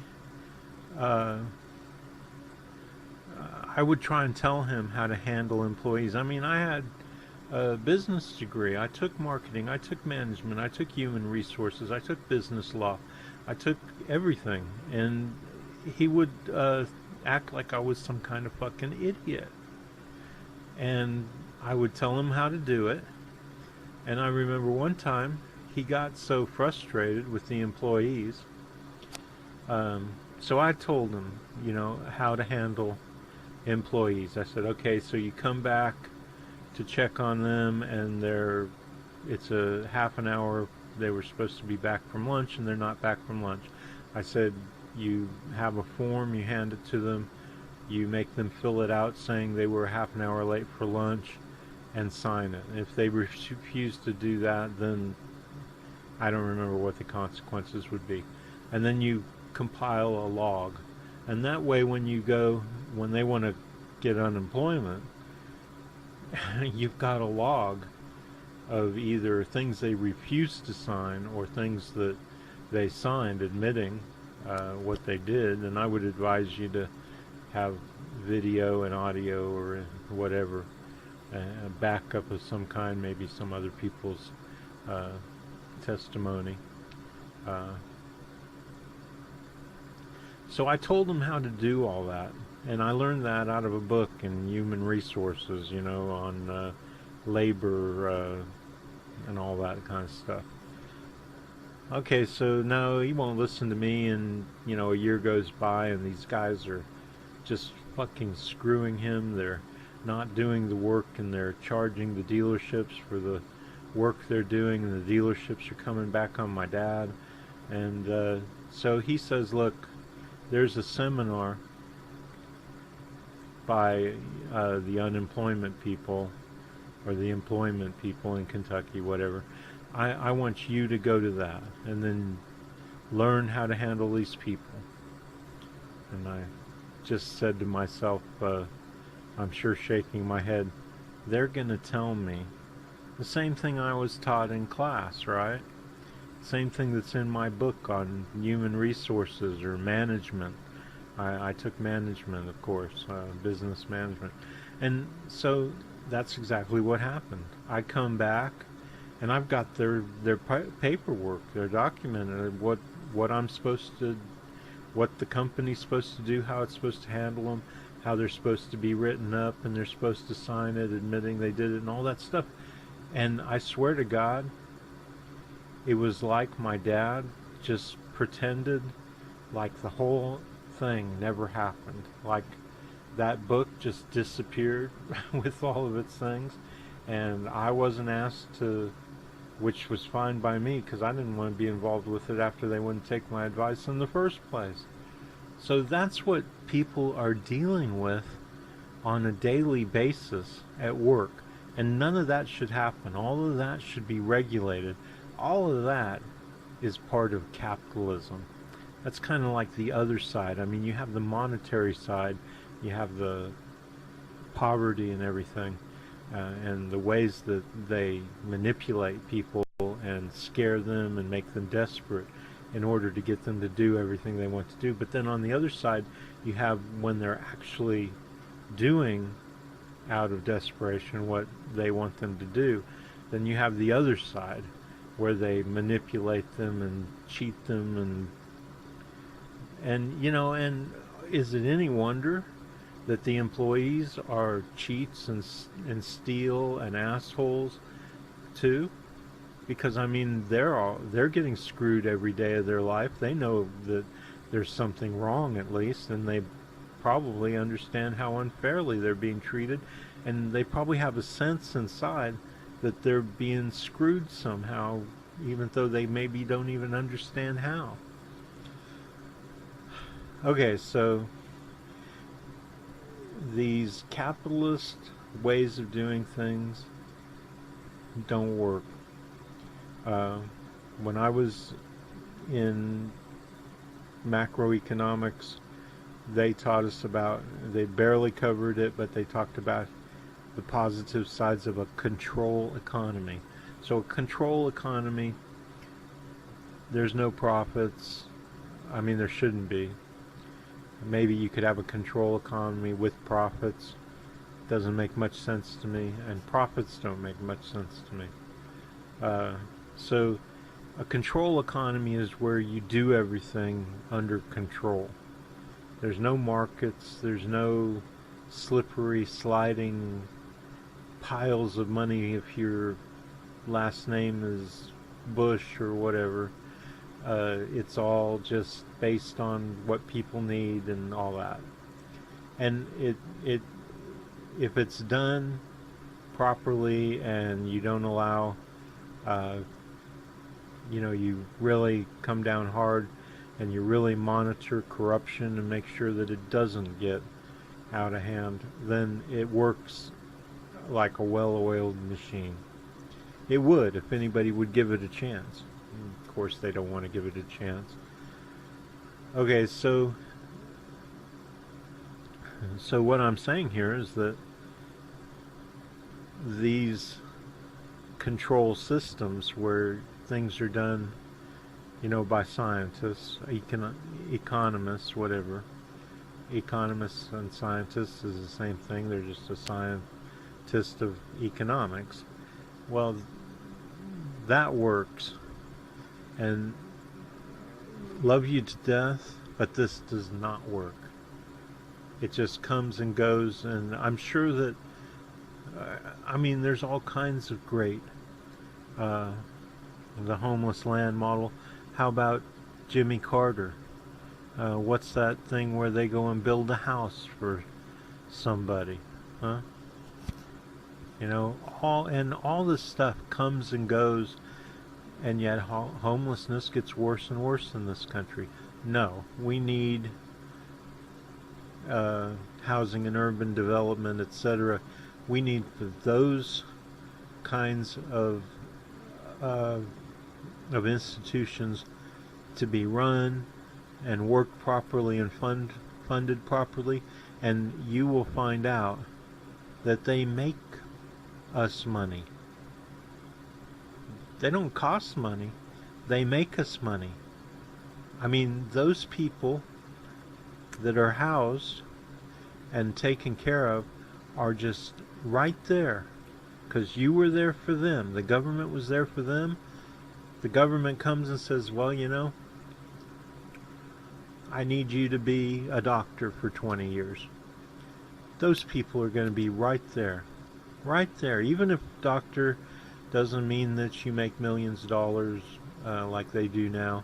Maybe you just make hundreds of thousands of dollars, and you already have your housing and your food and everything taken care of. And because you're taken care of, and because you can depend on a job where you're not harassed and beaten into the ground, you're going to be right there for it. You're going to love your country.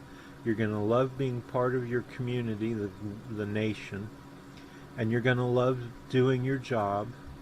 And if it's done right, you'll spend 5 years picking up trash, with the trash department, the garbage, and then you'll spend 10 years or 20 years, of your life doing paperwork somewhere, or managing people, or whatever.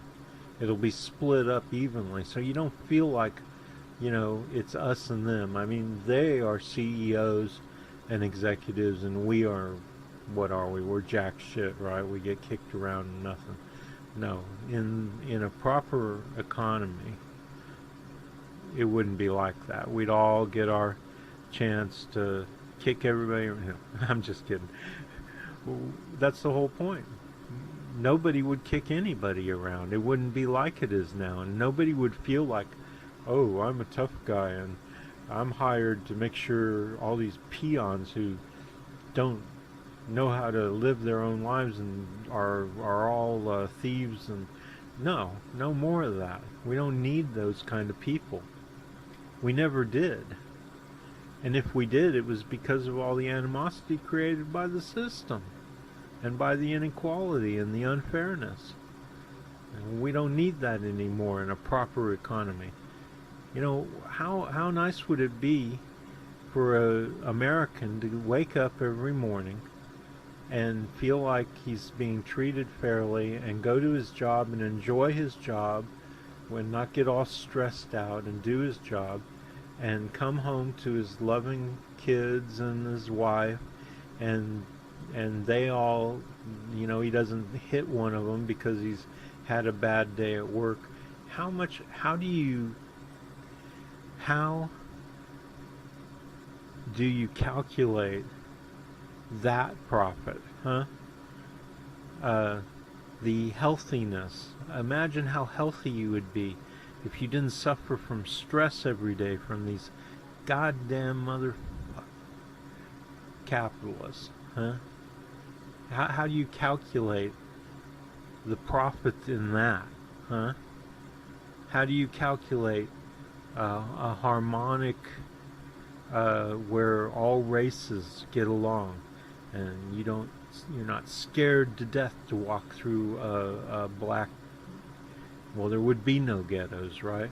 But you're not scared to death to walk in past a black man. You don't think like Hillary Clinton, that they're super predators and that they need to be brought to heel. And what did she say? She said, come on, admit it. I'm no different from anybody else, and I'm scared when I see a black man in a hoodie. I mean, do we really wouldn't we rather live our lives? Wouldn't we like to end that bullshit? And wouldn't we all be a lot healthier if we didn't? We're all scared all the time. We're all scared of each other. We're all scared of the future.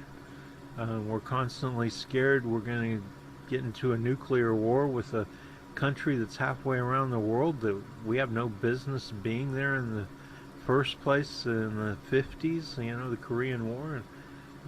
And apparently people have known this forever. Obviously we have the movie and the TV show MASH.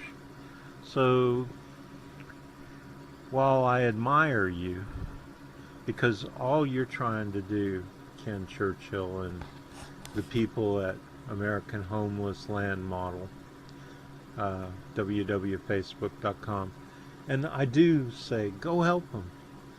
Do everything you can. Go to all these charities and help as much as you can.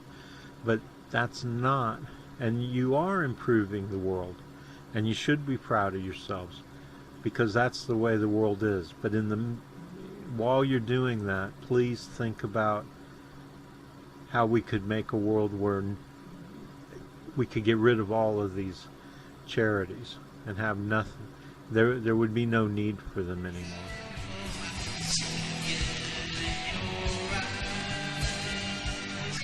Based on who you're talking to? No, I think that, like most people that I know, I have a range of views, but they are rooted in my values and my experience. I get accused of being kind of moderate, center. I plead guilty. Just for the record, are you a progressive or are you a moderate? That's as much about Facebook as it is about politics. And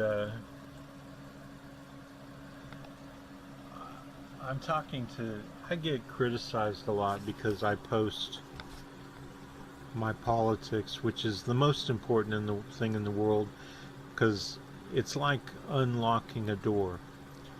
We have to beat the Democratic establishment. We have to beat Hillary Clinton and the Democratic Leadership Council and all those people before anything else happens. That unlocks the door. We have to do that first.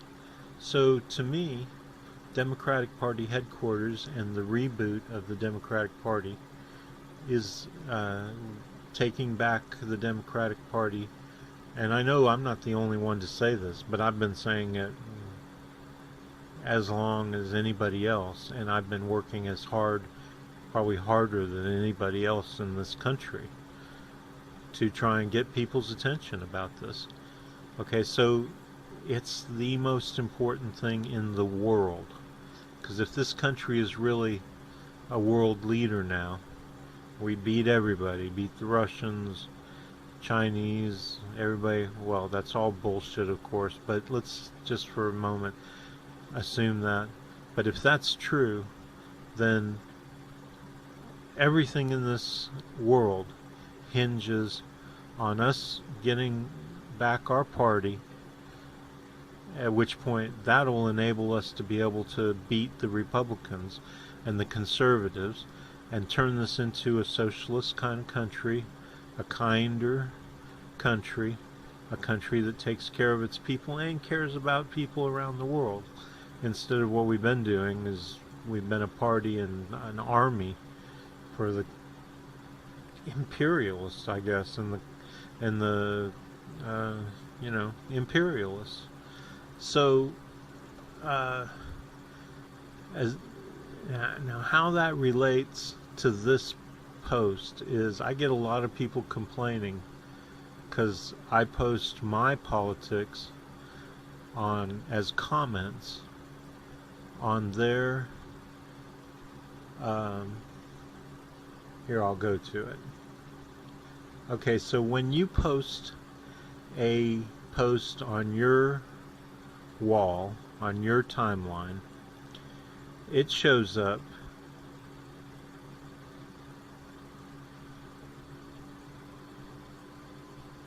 as a post in all of your Facebook's friends' news feed. Now, if you're like me and you have 2,500 people who are mostly Bernie supporters and you don't know anything about them, and this isn't my news feed, this is my notifications. Let me go to my news feed. So let's see if I can find an example. Okay, Kalina, first one is perfect. Kalina Anna, a very sweet woman I am close to, was groped by a man yesterday. Now, how the fuck is that news to me? 1 million women were groped by a man yesterday. And I'm so sick of Trump and all that bullshit. I know everything anybody wants to know about Trump and the Republicans and conservatives, they're pigs, and we know all that. So I don't want to see this crap on my news feed. And this isn't even a personal thing. It's kind of personal, but it's going to turn into a thing about Trump because I can see Trump and, she's going to talk about grabbing pussy and all that kind of crap. It's just a total waste of time to me.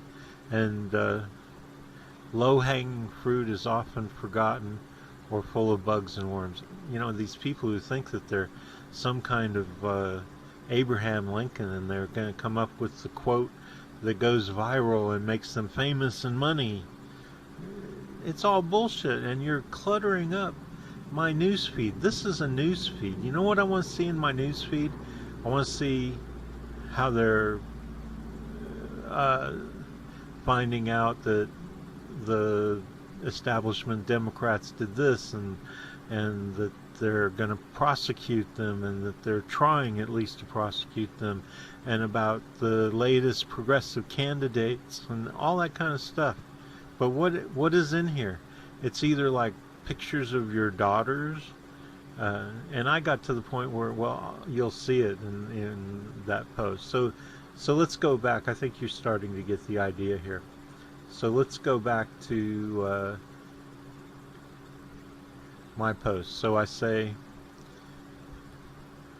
if you really care deeply about people's personal problems, come join us in our fight against the Democratic establishment in promoting governmental support systems that will always be available to you 24/7. So what I'm saying there is pretty obvious, but I'll elaborate.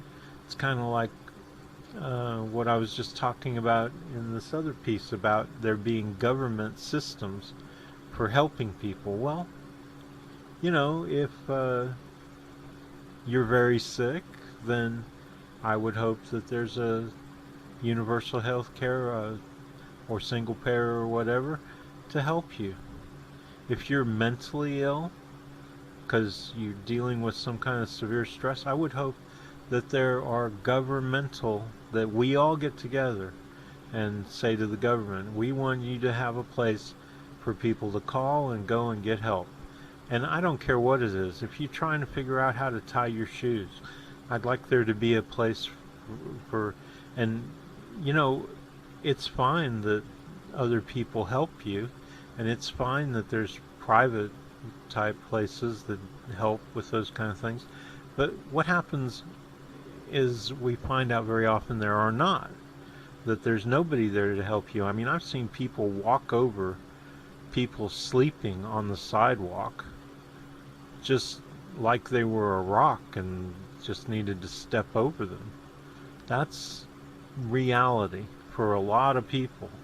So I say we have governmental systems for every little thing. And those governmental systems also make sure that the corrupt don't get away with gaming the system.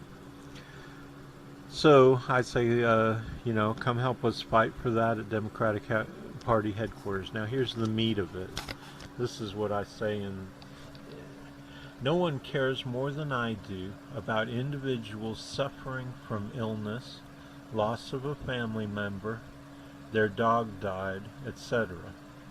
But I have over 2,000 Facebook friends, and my news feed gets inundated with horror stories, with horror stories. And while you are all my friends, my newsfeed is not an appropriate place for you to post personal posts. As callous as it may sound, mine and others of your Facebook friends who aren't close friends of yours don't consider your personal tragedies to be news. Okay? Yeah, it's not like I don't care. It's not like I can care about everybody. I mean, I'm not out to save everybody in their personal little problems. Anyway, so and so our news feeds aren't really an appropriate place for posts about your personal tragedies. And I mean, it's kind of depressing, you know, to get on Facebook and to just see post after post about, oh, my dad's dying of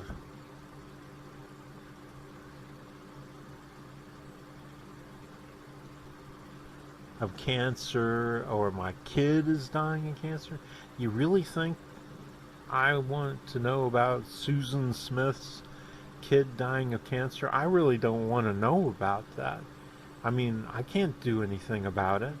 I don't even have money to take care of myself. I'm doing everything I can, though, about, you know, Susan Smith's kid by trying to get universal health care, right? So, you know, that's kind of what I'm saying is, you know, work on the government side of it and getting a system. So I say people die and are sick and have accidents, etc., etc., etc., constantly. No one person's tragedy and personal stories are more important or significant to people who aren't close personal friends than any others. That's kind of jumbled, but basically I'm just simply saying that, you know, I mean, your story of tragedy isn't any more important than anybody else's. Okay, so the way I deal with this is to promote governmental systems and institutions like universal health care, food stamps, basic income, etc. These are problems that are bigger than individuals can handle and need government support systems. Now, I understand people say, well, some of these people are just putting this stuff out there because they want to get feedback in the hope that they can, but that's not always the case, right? A lot of them just want sympathy, and some of them actually just want money, and I wouldn't be surprised if some of them are scam artists, I'm seeing more and more of these posts coming up with people with their, oh, I forget what you call them, but they're raising money for, you know, a car because they need to get to work. Okay, you know, in this shitty capitalist system, there's not a big deal. But my point is that, you know, there should be government systems to help these people, and they should give them their car if they need it, and they should punish them for being scam artists if they don't. So, then I point out establishment Democrats like Hillary Clinton, because that's my pet name for her. I made up the name Hillary, by the way, and Clinton, because it's like watching a cartoon, these damn establishment Democrats. Anyway, people like them have left us without such systems. I mean, they had their chance, right? They had the government under their control, and they very easily could have created systems like I'm talking about that work. But instead they created systems for making sure nobody cheats the government and putting mass incarceration, all that stuff. I'm not going to get into all the crap that the Clintons really did put us in. But they have left us without such systems while pretending to be fighting for the same causes we have, and leaving us with our head in the lion's mouth by losing to the likes of Ronnie Rump. Yeah, you know, they want to blame it on Bernie, but Hillary's the one who lost. And we told her, we warned her, we said we won't vote for you. Put Bernie in there so we can all, everybody could have got behind Bernie. All the Clinton Democrats and everybody would have very easily voted for Bernie. But we told them that we couldn't not vote for Hillary. But they insisted, and so that's how we got Ronnie Rump. So if you think my posts, whose aim is to create a government that is there for you in your time of need, are irrelevant to your posts about your sick kid or dead relative, I beg to differ. In fact, it was my contention all along, that like capitalism, charity, and personal sympathy and support are no substitute for professional government support systems, which is what I've been saying to you all along in this segment. People find community, individual support sorely lacking and non-existent way too often in this capitalist system, where people are far too likely to look the other way when their neighbors are in distress, as we know and see every day, at least for those of us that get out in the real world. On the other hand, unless you are a close friend of mine, your post about your personal tragedy really has no place in my Facebook news feed, because it is a news feed, and your personal problems really are not news to anyone who isn't a close personal friend, right? I mean, if you tell your friend who you hang out with that your daughter has cancer, well, that's news to him. Yeah, and I can understand that. But if you tell me, and I don't even recognize your name, because while we're allies in a cause for Bernie Sanders, there's thousands of you, and I don't memorize every single one of your names. I just talk to you when I talk to you, and then I move on. So I suggest you make a group called Close Friends of insert name. Put your name, so like Close Friends of Susan Smith, and post your personal stuff there. So you make all of your personal friends, like your friends in your neighborhood, your bridge club, people you go to lunch with, people you do yoga with and you go to lunch with them after yoga. All those people you put in a group, and you make it a closed group so nobody else can join it unless they ask you, and you can figure out whether they're the kind of people you want in that group or not. Okay, so you put them in that group, and then when you have personal stuff, you post that to them, to that group. So you make that group and then post your personal stuff there where it will be read by people who care and where it is appropriate. That's what I do. I have a group called Close Friends of Martin Drummond. Because while you have my sympathies, all you're going to get from me in response to your complaining that my comment is irrelevant, even though I think it is relevant, to your personal tragedies, is this copy and paste response. And that's exactly what I've done. I've created a folder called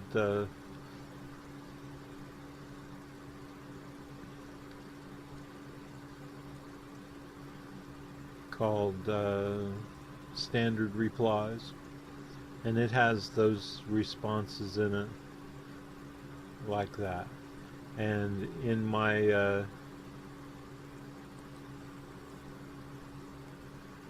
Facebook groups, I do have a group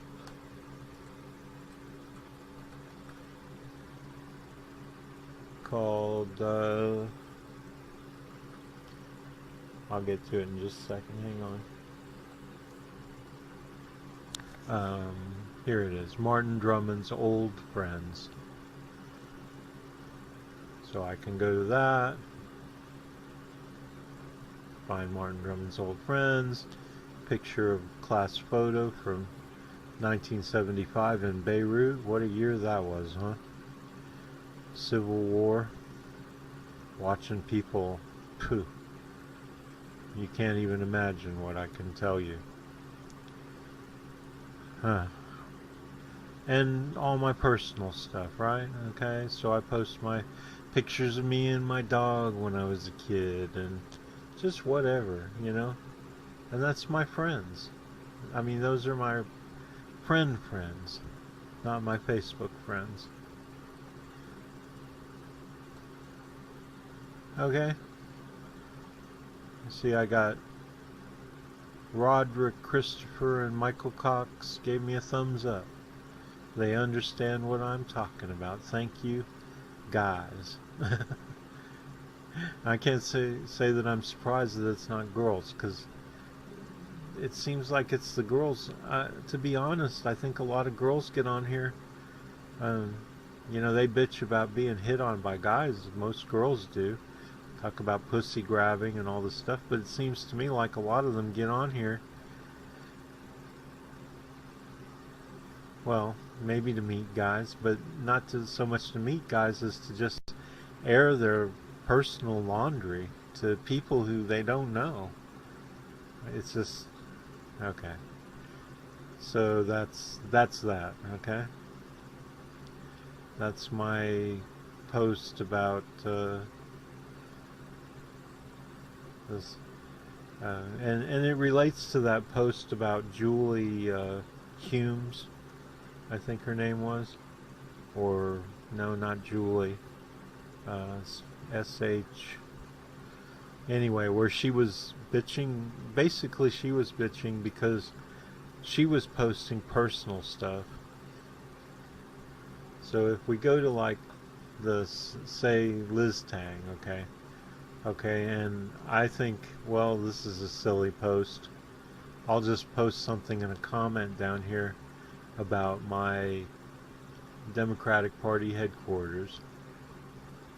You know, one of my posts, maybe post my show or something, because frankly, I don't give a damn about her. And this isn't about Liz Tang. I'm just using her as an example here.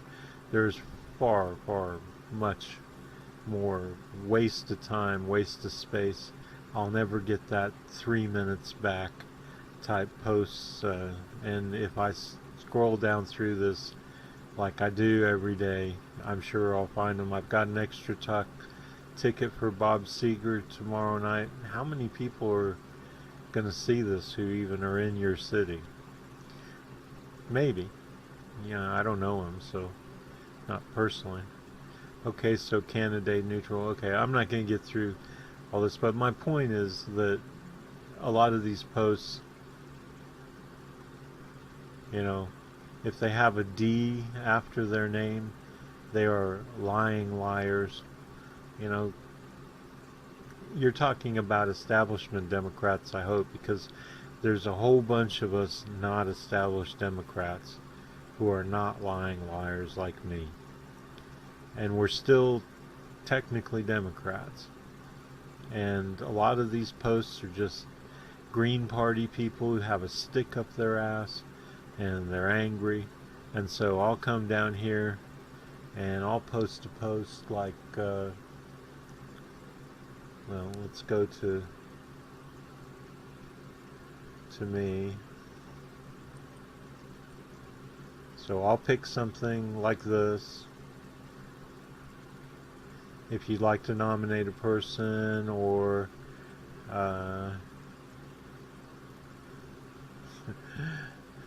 this will be next, I'll talk about this, but something like this, talking about join us in our war on the Democratic establishment, just to point out to a person like this that, there's a whole bunch of people in the Democratic Party who are fighting the Democratic establishment.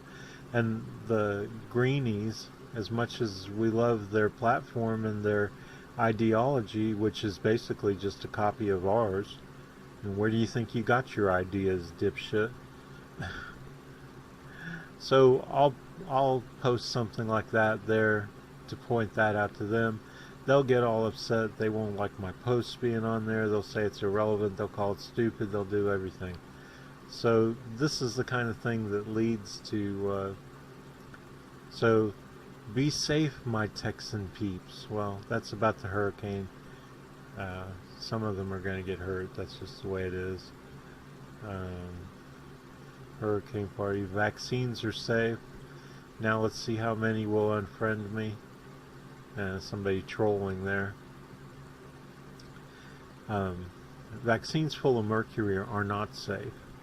And the flu vaccine for kids have mercury in them, and people like Robert F. Kennedy claim that they're not good for kids. End of story. And if somebody wants to take his side and not allow their kids to be injected with mercury, that's their fucking business. And if you go and try and force them to inject their kids with mercury and turn their kids into zombies, why shouldn't they come after you with a fucking butcher knife or a gun? So maybe you people should stop trying to promote stuff. So still not seeing quite maybe this one. Anyone still have hummingbirds? I think mine migrated already. Oh really? That's news? What is success? It is being able to go to bed at night with your soul at peace. Paulo whoever, another person who thinks they're gonna save the world with a quote. Some memes. Our perception of what is normal has changed. What the fuck do you know about it? My perception of what is normal hasn't changed. It's still the same as it was when I was 6 years old. I've always had a pretty good idea of what normal is, and I think most people do, and it doesn't really change. Okay, so thanks Dave Dumanis. The Democratic Party still... Now see, this is news here. He's going to talk about how Bernie got screwed, and yeah, that's interesting stuff. And then Barbara Pollock has something interesting to say about the undemocratic party. Now, some of these, like I say, go too far and call people like me act like we're establishment Democrats. We're like two different parties. I mean, in all but name, right?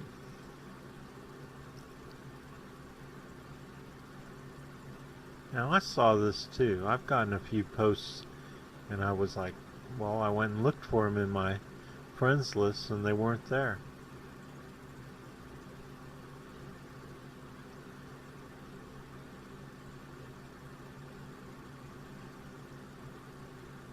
Now, see, that's interesting. I'm hearing reports of checkpoints out of Corpus Christi checking immigration status along the evacuation routes. That's news, you know. A lot of what's in here is news, and and of course, if I post something of mine on here, then it relates to the news type stories. So I don't have a problem there. Nobody complains when I promote my Democratic Party headquarters on their post about like immigration stuff and healthcare and all that kind of stuff. But it's all this other stuff, like all this Trump stuff, handy internet tip: if your ice cream is too hard to scoop, just pop a large metal spoon or scoop into the microwave. Well, you know, I don't mind that so much. And then somebody says metal in the microwave. Hello, it's just, what a load of nonsense in my news feed. So that's what you know, this whole post was about in my news feed that I've been covering. Is just my news feed. I just was trying to go through it. I didn't see any of the people posting pictures of their daughters and stuff like that, but I did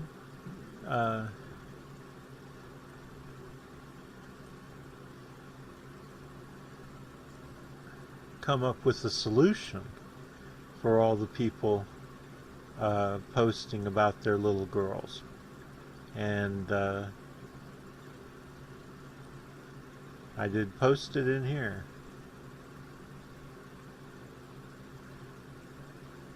So here it is.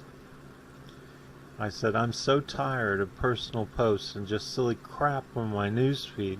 When people post pictures of their beautiful young daughters, like I could give a shit, I'm thinking of posting this video. What do you think? How much for the little girl? How much for the little girl? The women. How much for the women? What? Your women. I want to buy your women, the little girl, your daughters. Sell them to me. Sell me your children. Melody? Melody? Hilarious. And you know, there just is not, I mean, there just is not movies like the Blues Brothers anymore. I mean, they took cheesy and made it hilarious, and so, you know, I mean, I'm coming up with these ways of dealing with these personal posts that are rude. They really are. And you know, I suppose it's better than just saying nobody cares. Because I could just say that. I could just put a little thing on it, put my little post that's about CIA whistleblowers or Bernie or something like this on their post. But instead I'm coming up with you know, rather humorous ways to deal with their crappy posts. See what people have to say about it. Sheila Van Ripper, no, I know what she says. And then Sarah comes in. She's a wonderful friend of mine on Facebook, and she says, I hide posts of people's family pictures I get, or religious posts. I rarely post on their page, so they should stop cluttering my page up with junk. Also rants that make sense get the boot. That don't make sense, get the boot. Thankfully, Martin posts intelligent things. Thank you. She's such a sweetie. And we have a little conversation about her dad. Her dad's sick. And you know, I've known her for a long time on Facebook, and I don't mind seeing, you know, personal posts from her, because I know her, I've gotten to know her, and a lot of other people, but these other people, I don't know, they're just out of their fucking minds. Okay, and so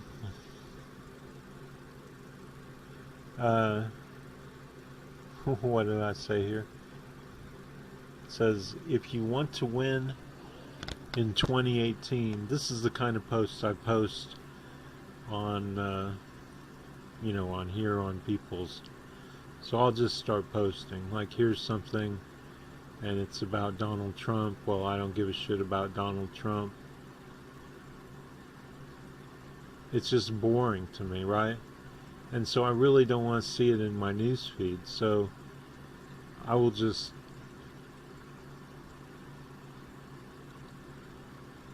copy the link address, and I don't really care if he doesn't think I'm relevant, because you know what? I didn't think he was all that relevant. I'm so fucking tired of hearing about Donald Trump. You know, Donald Trump's gonna fuck with everybody. He's fucking with transgender people here. Yeah, fight with him, but leave me out of it. Because I'm just, you know, okay, you've got my support, end of story. I'm not going to comment on the posts. Everybody knows where I stand. It's just kind of a waste of time. But then, you know, all these other posts. Look, here we go. Getting a new roof post put on. Now, honest to God, do you really think Tom Tilden, who I'm sure you're a wonderful guy because you probably support Bernie, but maybe not. Maybe you don't even support Bernie. Maybe you're not really a progressive. Maybe you're an establishment Democrat, and you're trying to tell me about putting a roof on your house? I mean, my God, how is that news to me? Where does that fit in my news feed? So I'll come down here, and I mean, at least there's something of some kind of relevance and importance now on his lame ass post.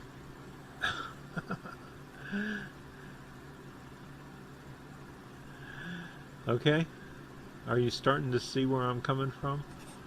So I can go through here and I can post something of interest to me on every post, and for me it's either relevant or it's more important than the obnoxious post.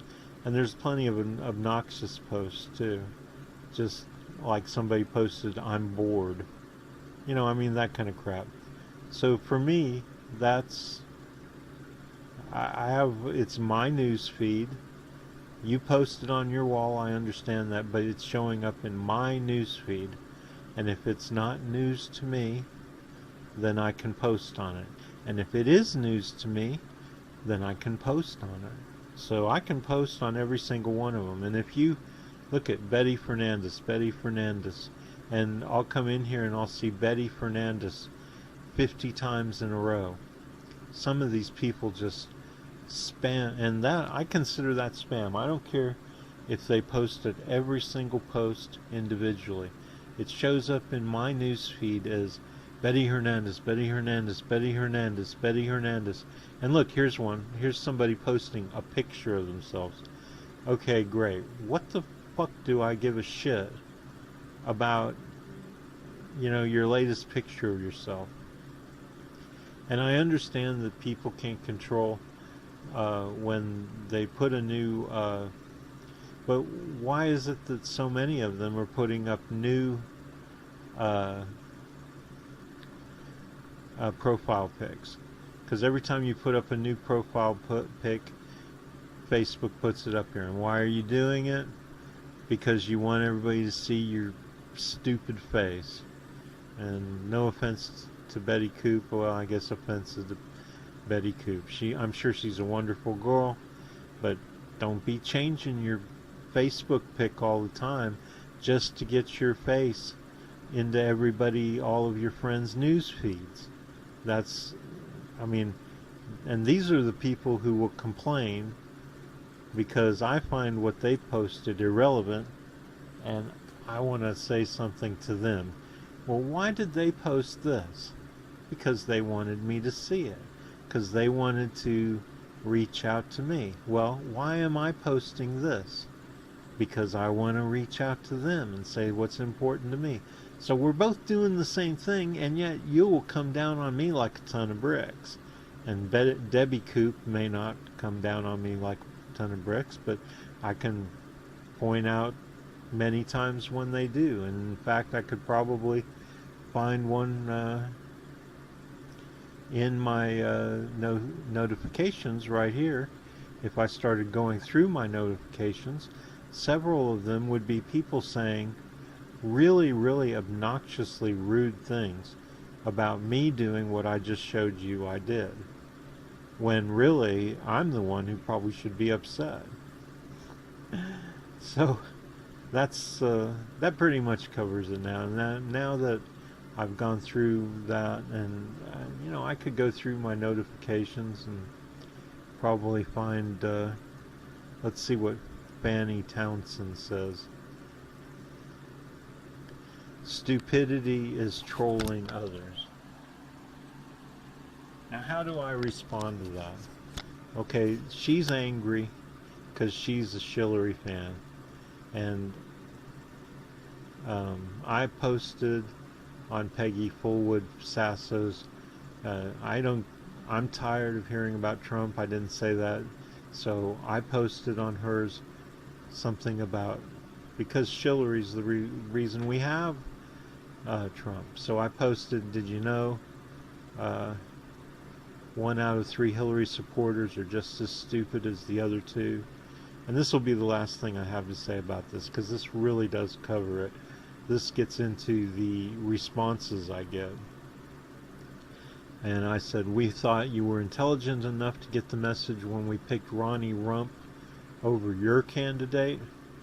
At least, and I didn't ever vote for Rump. I even made up the name Ronnie Rump. It's a inference to Ronald Reagan and ass, because that's all that Trump is an ass. And I say, at least we have the intelligence to admit when we were wrong. Clintonistas obviously are not intelligent enough to get the message.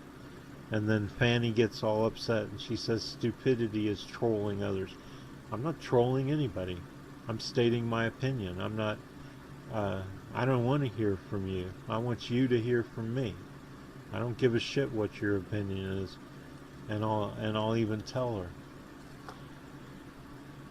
I don't give a shit what you think.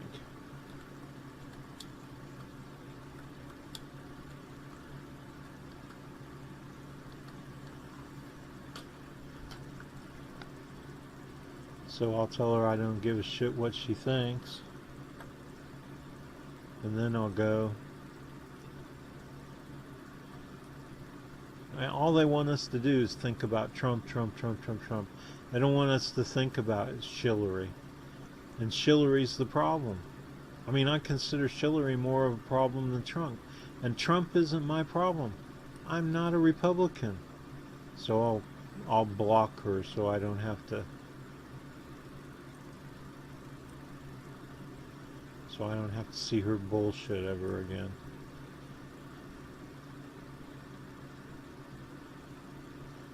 And that's all they want us to think about. They're trying to get us to think about Trump and forget about Hillary. Well, Hillary's the bigger problem. And Hillary's a Democrat, unfortunately. Well, she's not really. But she's fucked us up. Fucked up the Democratic Party. So that's an example of the kind of responses, and that's mild. I get all kinds of like really obnoxious, because I've still got friends who have friends, and that's who I'm trying to talk to, because what I do, and here's an interesting point that I don't want to leave out, and I'll finish with this, I promise. When I post these comments on my friends'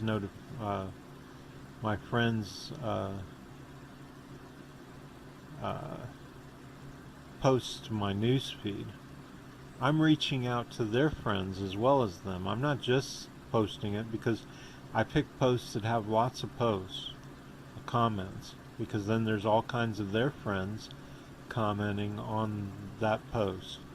And what I am trolling for is Bernie supporters.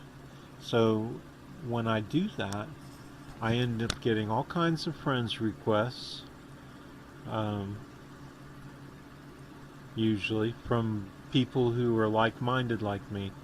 And so I build up my friends list with more Bernie supporters. And I could show you my friends list, but just take my word for it, there's about 2,500 people in there right now. And so what I do is, by doing this, I run off the Hillary supporters who I've inadvertently friended or asked to be friends with, and I gain the Bernie supporters, the like-minded. So I'm ethnically cleansing my Facebook friends list of establishment types and replacing them with anti-establishment Democrats. And that's kind of like what the guy in Syria, Bashar al-Assad's doing. He's going into all these places and he's kicking all the Sunnis out, and the Sunnis that stay, he oppresses them horribly and kills them and stuff. And then he moves in his people and other Alawites and stuff. The neighborhoods are practically empty. Aleppo's halfway emptied out, and he puts his new people in. Anyway, I'm not going to get into Syria right now. So the point is that this works out really well for me. Yeah, people unfriend me, but I pick up 10 new friends that are even more in line with my way of thinking by doing this promotion that I do. So that's it. That's about posting, and and I'm sure that will interest Democratic Party, some of you. I mean, I've come to accept the fact that there are going to always be people who don't like what you produce. I produce these segments. Some people are going to love them. I have people, and I don't get very many complaints, but the few that I do, they're just really like, they don't seem to even take into account the fact that I'm doing this off the top of my head. and obviously they don't even take the time to listen to what I have to say, because if they did, I'm sure they would find this stuff very interesting and relevant, because they're on Facebook, they're trying to do stuff. I would think that they would be interested, and I think that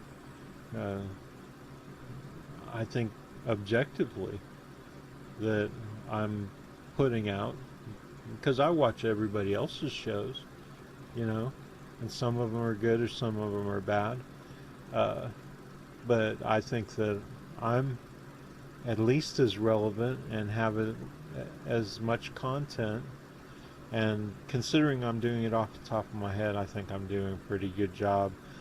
Some people don't like my voice, some people don't like the fact that I have to stop and think for a minute, or they don't like that I go off on trains of thoughts in different directions. Well, I like that style because it kind of encapsulates and creates a more comprehensive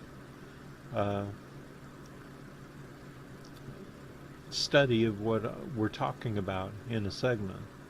So this segment has been about dealing with people in the group and and my friends and people on Facebook, and you know, maybe someone will think it's horribly boring. Well, guess what?